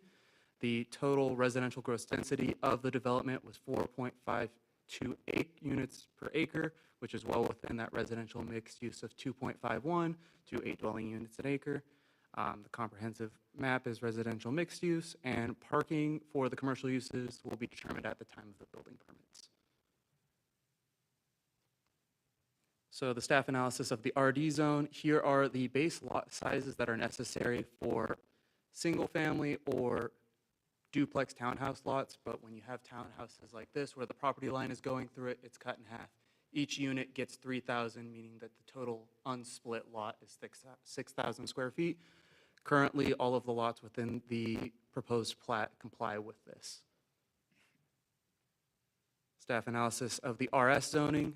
It meets the density and sizing requirements that are currently for the RS4 zoning, which is 4,000 to 8,000 square feet. The proposed lot sizes are between 4,307 square feet, 7,990 square feet.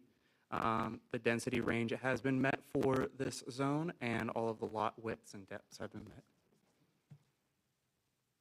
And again, the qualified open space does meet city code. It exceeds it by 0.7%. All right. Staff findings for annexation. The first is that all landowners have consented to the annexation. There has been an affidavit signed, so staff has found this to be met, that the property shall be contiguous with city limits or be enclaved by other properties, so annexed. Staff has found this to be met. It is contiguous to the south. The Nampa Comprehensive Plan includes the area of annexation. Staff has found this to be met under the RMU designation. And when applicable for annexation of roadways, all portions of highways lying partially or wholly to be annexed with a contiguous parcel unless by express agreement with the highway maintenance districts indicates otherwise.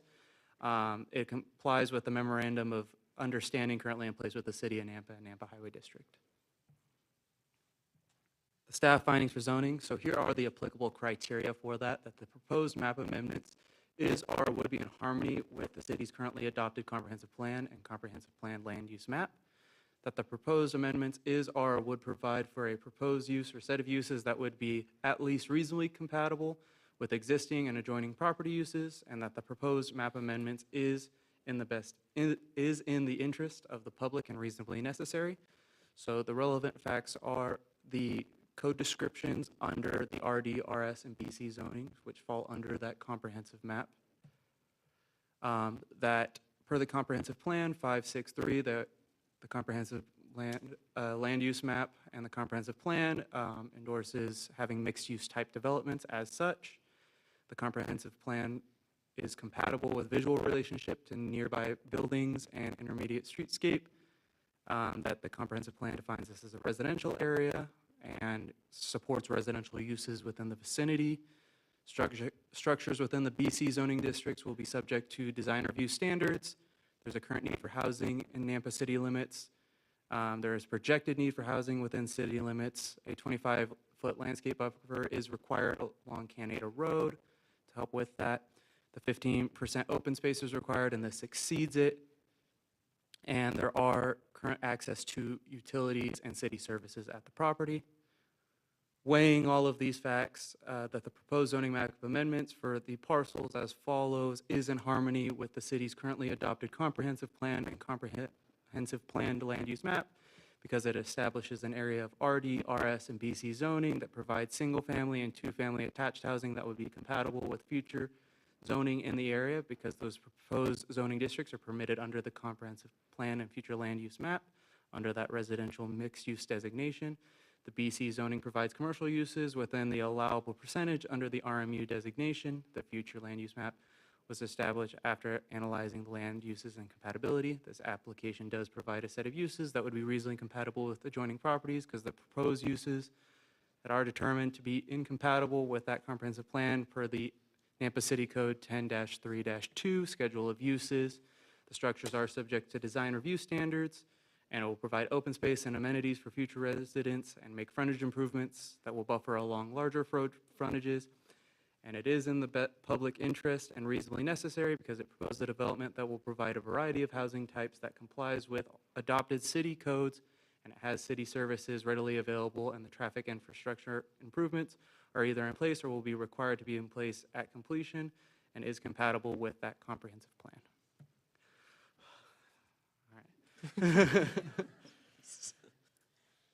Here are the recommended conditions of approval. That the applicant owner shall dedicate the following public road right-of-way as a condition of annexation, that the frontage road improvements along all frontage shall be constructed in accordance with Nampa City Code 9-3-1 and Nampa standard drawings at time of property development. The developer is responsible for providing gravity sewer connection to Canyon Creek subdivision, thus allowing the Canyon Creek lift station to be abandoned. The developer is responsible for coordinating project sewer improvement timeline and a construction to meet the future Parandum trunk line and Ustick Road. Any on-site wells and septic systems are to be abandoned. The property shall be annexed into the Nampa Municipal Irrigation District at time of connection. Developer shall submit an updated traffic impact study and prepared in accordance with City of Nampa traffic impact study policy. Utilities shall be constructed through the site at time of property development. The developer shall comply with all city codes. The developer must adhere to the changes necessary to the GIS regarding street names and addressing, and the dedication of a 20-foot easement along the west side of 10 Mile Creek and dedicate to the city of Nampa per the pedestrian and bicycle master plan. Here are your potential motions, and I'll stand for any questions. Mr. Chair, I would like to clarify, I was out of the office and when this review was needed to be completed on vacation, and so one of my staff did that. We have reviewed the traffic impact study and have approved that already. Okay, thank you. Questions? I have a question. I feel like I missed something in the speed of Damien's presentation. Really? This doesn't go to 11th Avenue North, does it? So engineering is requesting that they dedicate right-of-way that goes and creates access to 11th. Oh. The piece of property, as you can see, the dark blue outline there, they have a small strip of right-of-way that would be in what the extension of Landry is, that goes all the way out there. They are proposing to take the sewer through that, and so we would require that dedication of that. And they have that property? Skinny chunk, yes. Okay. Yep. So they got to dedicate that, and then, I should know this, but the stuff that says background, do they have to build that too? Background traffic issues are traffic issues that are there today that are not triggered by the development traffic. And so, no, they do not have to address background traffic issues. Okay, so this stuff that says required to be constructed as part of the development, we have listed on there like the roundabout at 11th and Ustick. Those, if those are background traffic issues, those are not required to be developed by this development. Those are background issues that will be dealt with impact fees. It's almost putting a requirement on the city. Well, and It's an existing, it is an existing need, and the impact fees that they pay go into funding those improvements. But only the ones that say total are the ones that they have to. Correct. Sorry, Mr. Chair, can I ask him some questions? Please. I'm done. Anybody else? Okay, Madam Clerk, do we have a sign-up sheet?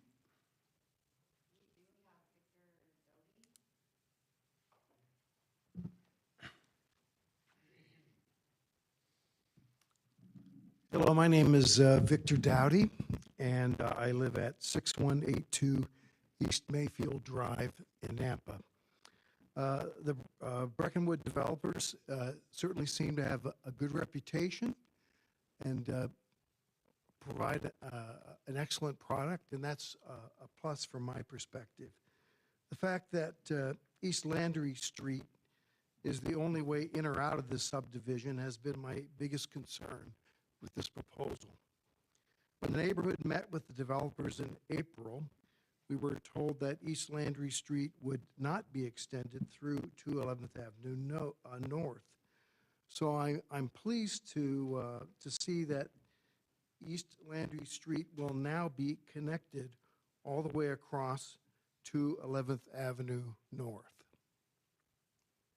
My support for this project is contingent upon connecting East Landry Street across to 11th Avenue North before or in conjunction with the early phases of this project. Otherwise, ingress and egress at the intersection of East Landry Street and North Canada Road will represent a serious safety hazard for current residents, potential home buyers, construction crews, utility workers, delivery vehicles, landscapers, school buses. I think you get the picture. It's not a major arterial. It's not even the main entrance into Fairhaven. And Canada, along that stretch, that's an acceleration zone. You go from Idaho Center at 35 miles an hour to the traffic circle, and then you got about 50 feet to go 50 miles an hour. And then you have subdivisions breaking off of Canada. And this is not the main exit off of Canada. There's no left turn lane, nothing. East Landry Street must be connected through to 11th Avenue North prior to or in conjunction with the early phases. At the same time, the traffic impact study must be amended to include the new intersection at the corner of East Landry Street at 11th Avenue North. I don't think that's in the traffic impact study. Traffic impact study was completed in May, I think, and this was a change that I first saw in the submission from the developer to the Plan Commission in August. So, I mean, I was pleased but surprised to see that the road is going to be built all the way through to 11th Avenue North. With several large subdivisions being planned nearby and the expansion of State Highway 16, there'll be a tremendous increase in the number of vehicles in the area. Trip generation will go through the roof. It will be important to know how the traffic increase will be managed for vehicles traveling along North Canada Road, East Landry Street, 11th Avenue North, other intersections in the area. Will there be traffic lights, roundabouts, additional lanes, left turn lanes, acceleration, deceleration lanes, lower speed limits, which I think is really important in this area. You'll know that 11th Avenue North, the speed limit is 35. Yet on Canada, our speed limit Chair, during that time. same stretch is 50 miles an hour. So thank you very much for listening. Appreciate it. Thank you, sir.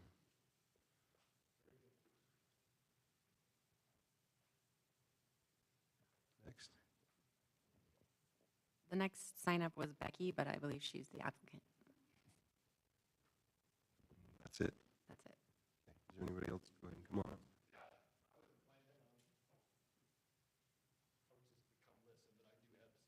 My name is Greg Marquardt. I'm a resident at 6109 Mayfield.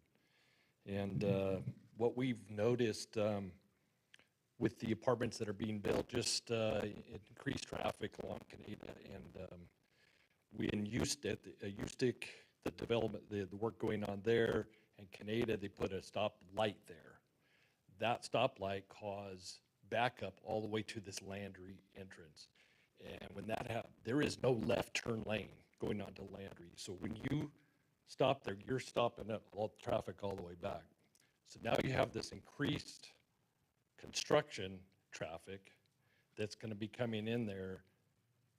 The traffic study was done, but is all this work going to be done? Is the development of Canada going to be done before they start development? Because it's definitely going to be needed. Like the other resident was saying, it's already bad there, and it's really going to be a mess. But back to the developer's comments about the, the residential, the flow of the residential to the south flows to their design. I would disagree that there's no commercial in the development that we're in, and there is no, what do they call, twin homes.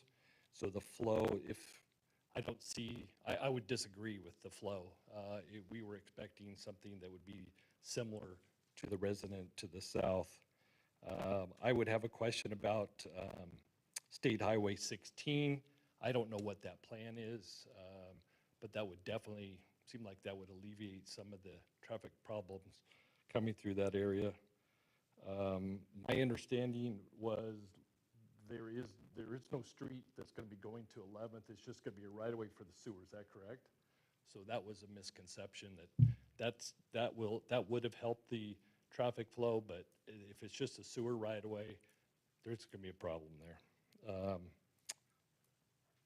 What else?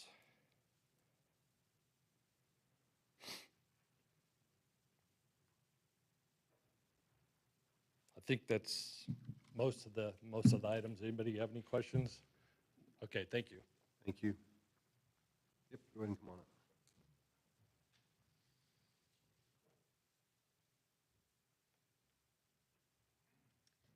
Hi, good evening. My name is Barbara Davis. I live at 6473 East Path Drive at the very end of where that farm is. So I wanted to address a couple of things. Obviously, growth and change are inevitable, and while we know we cannot stop it, we can ask for efforts and consideration to keep things balanced between growth and community needs. So I'd like to share a few concerns that some of us have. So first, traffic and safety. As you've heard a few times now, the proposed subdivision has only one entry point on Canada, which is planned to be, well, we thought would plan to be extended, but obviously if it's a sewer access road, that changes things.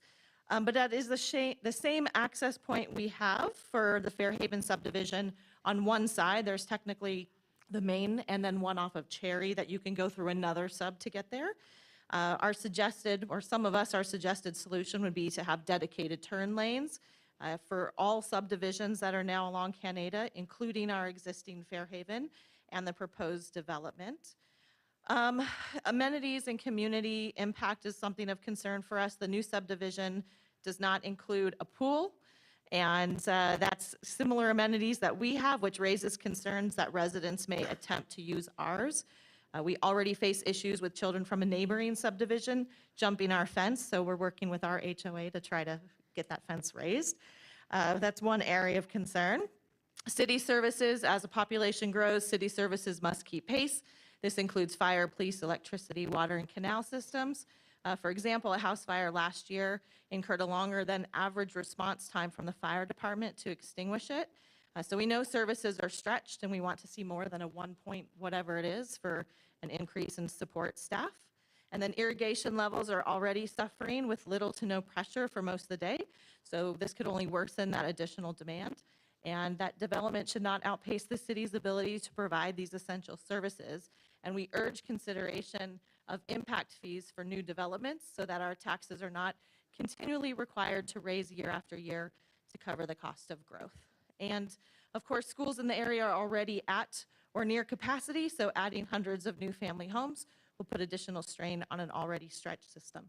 So in summary, we just respectfully ask that you consider carefully these concerns that we have, which require developers to provide solutions that ensure safety, protect existing neighborhoods, and support the necessary infrastructure for growth. Thank you. Anybody else like to speak for, against, or go ahead and come on up.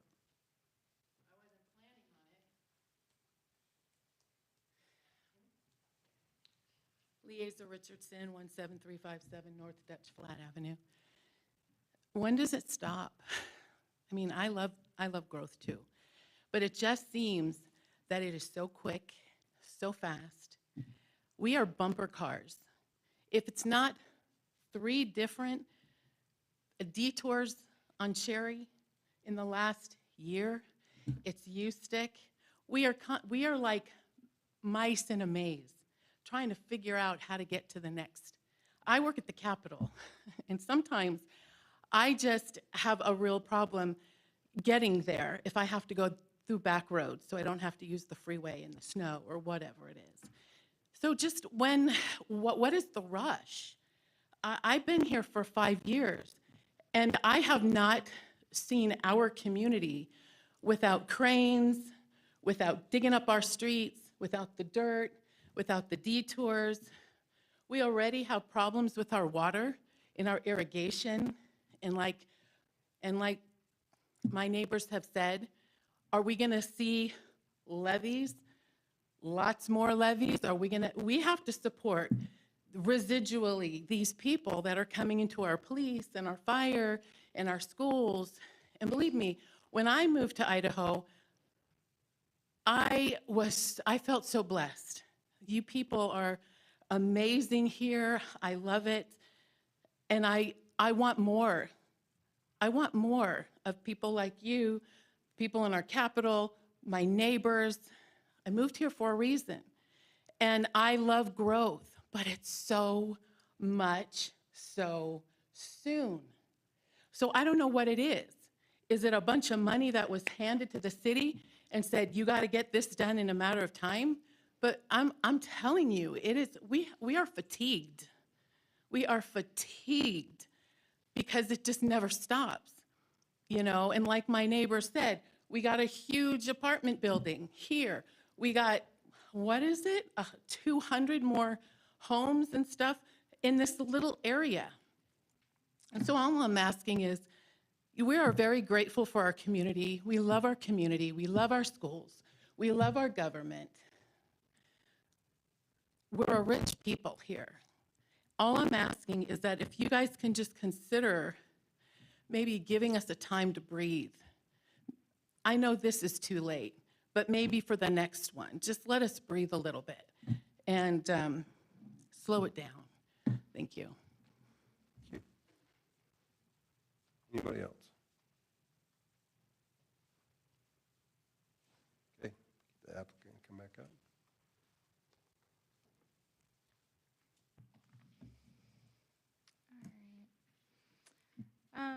So I just want to get some clarifications from Daniel on Landry. Daniel, can you address Landry? Mr. Chair, Commissioners, the requirements for Landry, as we've discussed, they would be bringing the sewer down the small, it's about a 25-foot wide strip, not wide enough to develop the roadway, but wide enough to bring the sewer down and, if needed, an emergency access location out of the subdivision to 11th. And so that is what we would anticipate being developed there, not a full open street at this time, though obviously once the sewer is there, it's likely that the other adjacent properties would then be able to develop, and that street would then go out to 11th. But that is, at this time, this development does not own an adequate width of right-of-way there to develop Landry all the way out to 11th Avenue. Mr. Chair, well, Daniel's there. If I remember reading right, I believe on Canada, there was a northbound left turn lane and a southbound right turn lane on the So Landry. the northbound left turn lane is a background traffic issue that shows up in 2030. It is certainly within where this is an annexation. If you feel that that is something that is necessary for you to make an action on, that is something you could recommend to City Council that be required in the development agreement, that a northbound left turn lane at Landry and Canada be installed. That's certainly within your purview, and council then would make a decision on whether or not they included that in the development agreement.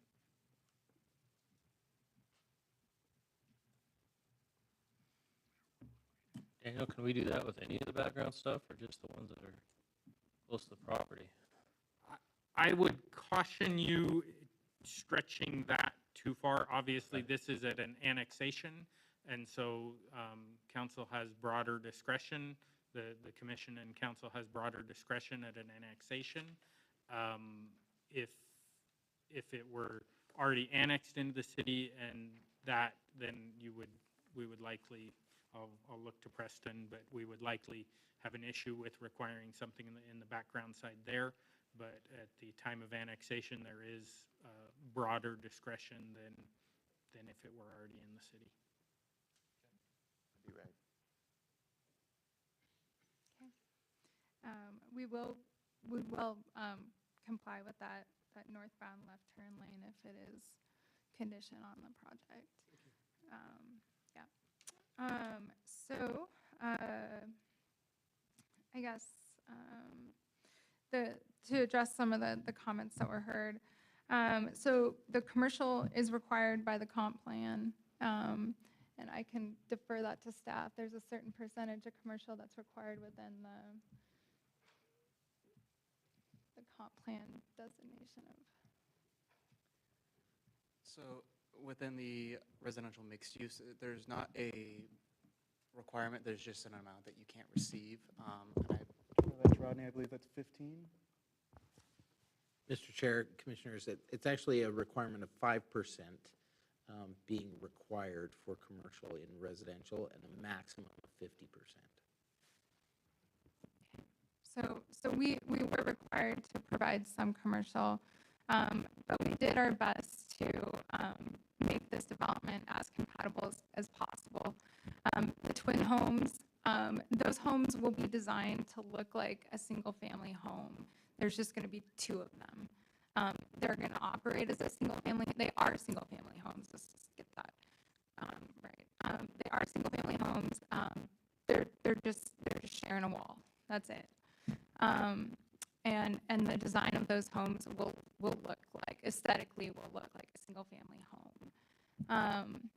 And as far as the amenities go, we're offering 2 playgrounds and a couple picnic areas and a lot of places, spaces for people to play soccer or kickball, whatever they want to do. And we don't want to clutter up those open spaces too much. Let's see. Another thing, as far as this development goes, it's going to support the commercial in the area, the existing commercial in the area, and then it's also going to support future commercial. It's going to bring commercial out there, and especially the comprehensive plan wants commercial along USIC and Canada, and this type of density will help bring that commercial. So it will support the comprehensive plan for years to come. And let's see. As far as the schools go, we recognize that the schools are the capacity is often a concern with new residential growth. But I do want to say this will be a phased subdivision. So meaning that the students will be absorbed incrementally. It's not going to just kind of dump all at once onto the school districts. So this would give the school district enough time to plan accordingly for those incoming students over the years. And I believe that's all I have. I have a minute. Do you guys want to close this meeting? I think we're good. Questions? No? Nope. Thank you very much. Mr. Chair, I move that we close the public hearing. Second. It's been moved by Daffer, second by Garner to close public hearing. All those in favor? Aye. Aye. Any opposed? Public hearing is closed. Mr. Chair, Daniel, is there any concerns with the irrigation or water pressure? I'm not aware of any, I've not been made aware of any issues with the irrigation in that area. This property does have irrigation rights, and so they will bring additional water rights to the system. so we can certainly, from a modeling perspective, we've looked at it and we did not see any issues with either domestic or irrigation system. If there are operational issues, please let us know and we can work with the operations crews to try to identify and address those. But from the engineering side of things, we did not identify any issues.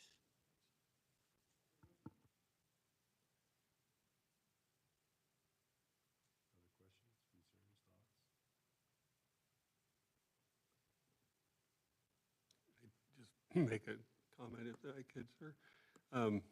I know we're all fighting this growth issue. But some of us have been here for a long time, and it's definitely gotten worse. But as you can attest, this place is, people love this place, and that's why they're moving here. And we're still one of the hottest places, even though our prices are extremely high. If you see interest rates come down, you're going to see a big shift of people coming again. So it's just a matter of trying to keep up with the demand. If the demand wasn't there, these people wouldn't be doing this and spending this kind of money. So there's a definite demand. And schools, the way they get funded, you pretty much have to have 15 portables around them before you can get the tax base to put in another school. So it's just a crappy way of having to do schools, but they do get maxed out. But I think if they're willing to put in a left turn lane on northbound Canada, that will definitely help on Landry. I wish the subdivision to the south would have had one put in, not because that is a mess on Canada when you're trying to go north, but at least getting the left turn lane on the one would definitely help. So I'm for the proposal, and I think that's the only thing I want to add is that northbound left turn lane. Yeah, I think that's just about a must. Yeah. Mr. Chair, I agree with what's been said, and I think this is, affordability is an issue, and most subdivisions this big come in with a pool and things like that, and one monthly bill that gets overlooked a lot is HOA fees. You know, not having one makes the HOA fees smaller and therefore more affordable, and so I don't like people jumping into somebody else's pool either. Like, that's really frustrating, and I've been there. But I also don't like how much I have to pay for my HOA fees, you know. So, like, having the option would be nice. It is interesting, this is the biggest subdivision that's come through that hasn't proposed a pickleball court, but you know, that's besides the point. That's the last year. It is not. I haven't even learned how to play yet. So my concerns with traffic are, most of the things that get built around here, I'm feeling better about because they can hop on U-Stick and go to Highway 16 and not have to go down Canada. But in order to do that here, you got to make a left turn onto Canada, which, I don't know. I'm looking to Daniel. Can you ease my concern there at all? So if they are putting a left turn lane, northbound left turn lane, they have to, obviously do some widening north of the intersection to accommodate the lanes so that you're not deadheading a lane into that north turn lane. So that will help address that. Whether it's, that's something we can look at with them to identify if we need some storage pocket in the north.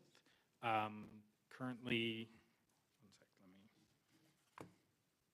look at I don't believe Landry goes to the west or to the east there. No, it doesn't. So they could add some storage pocket length in there. As they do that, we would want to work with their traffic engineer to identify what was appropriate for that as they do their designs. And Landry coming onto Canada will have a right and a left turn lane, I assume. Yes, it would. That is wide enough that with their development, that will be a fully improved collector, and we'll have a center. We'll be able to have a center left turn lane.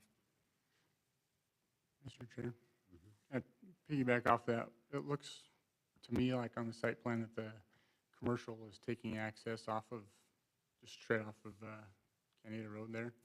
Would that And that doesn't trigger them needing to put in a middle lane at all? So we would look at that with what actual commercial goes in there and the trip generation for that. We would look at that again to identify whether, when a specific commercial use went in, what their traffic volumes are, and whether that triggered the need for a left turn lane there at that location. But without knowing what type of commercial is going in there, we just go off of general numbers until they come in with specific uses. And based on that, it doesn't appear that it requires something at this time. But that would be reviewed again when the specific uses come in. But this development will dedicate enough space for us to put that in. Correct.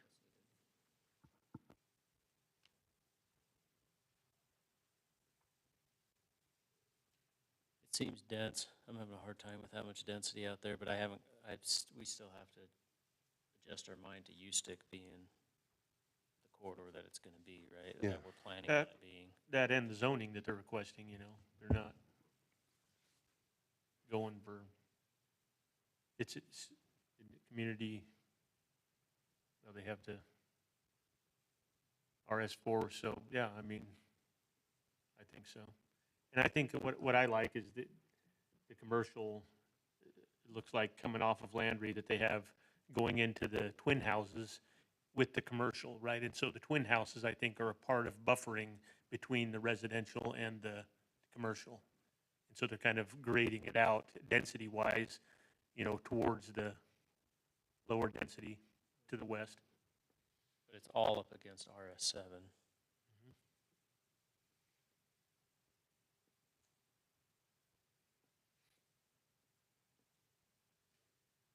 The old frame of reference, we should be getting less dense as we move away from town, but now we're going more dense back to U-Stick. Well, yeah, because you're going to get a higher, but there's a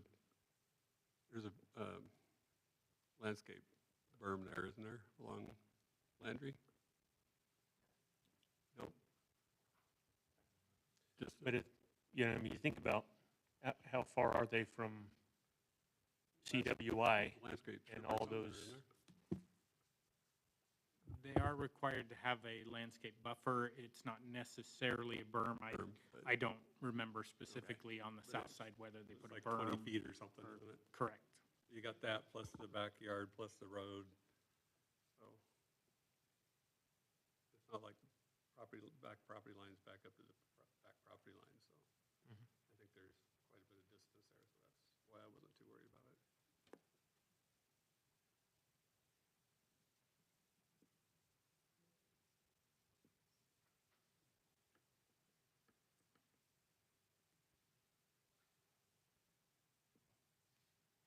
And, when Highway 16 opens and U-Stick expands and the growth that happens out there, that whole area is going to completely change.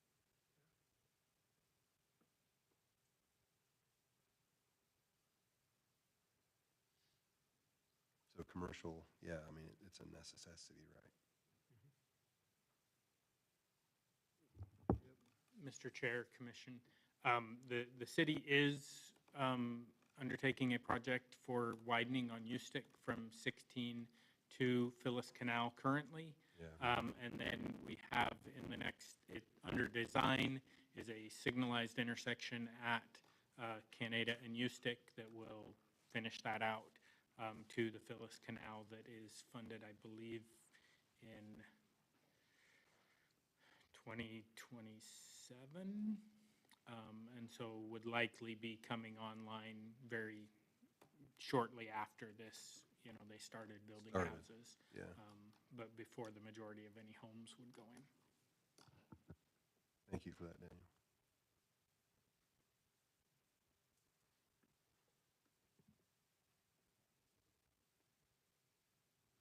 Well, Mr. Chair, if no one else is going to discuss, I'll throw something out there. We'll see what you guys say. I move to recommend approval of the project as stated on screen with recommended conditions of approval and proposed findings and adding the condition of a northbound left turn lane on North Caney Road. Second that. It's been moved by Daffer, seconded by Mr. Chair, can we Yeah. clarify that that northbound left turn Landry. lane is Canada and Landry? Right. Yeah. Sorry, Canada and Landry. It's been moved and seconded. All those in favor? Aye. Is there any opposed? Okay, motion carries. Can't adjourn, Peggy's not here. Um, We're stuck here for 2 weeks. Should we go to the other end of the bench? Peggy's not here, so. Would I just say that? Motion to, I make a motion to adjourn the meeting. Second. a motion and second to adjourn the meeting. All those in favor? Aye. Any opposed?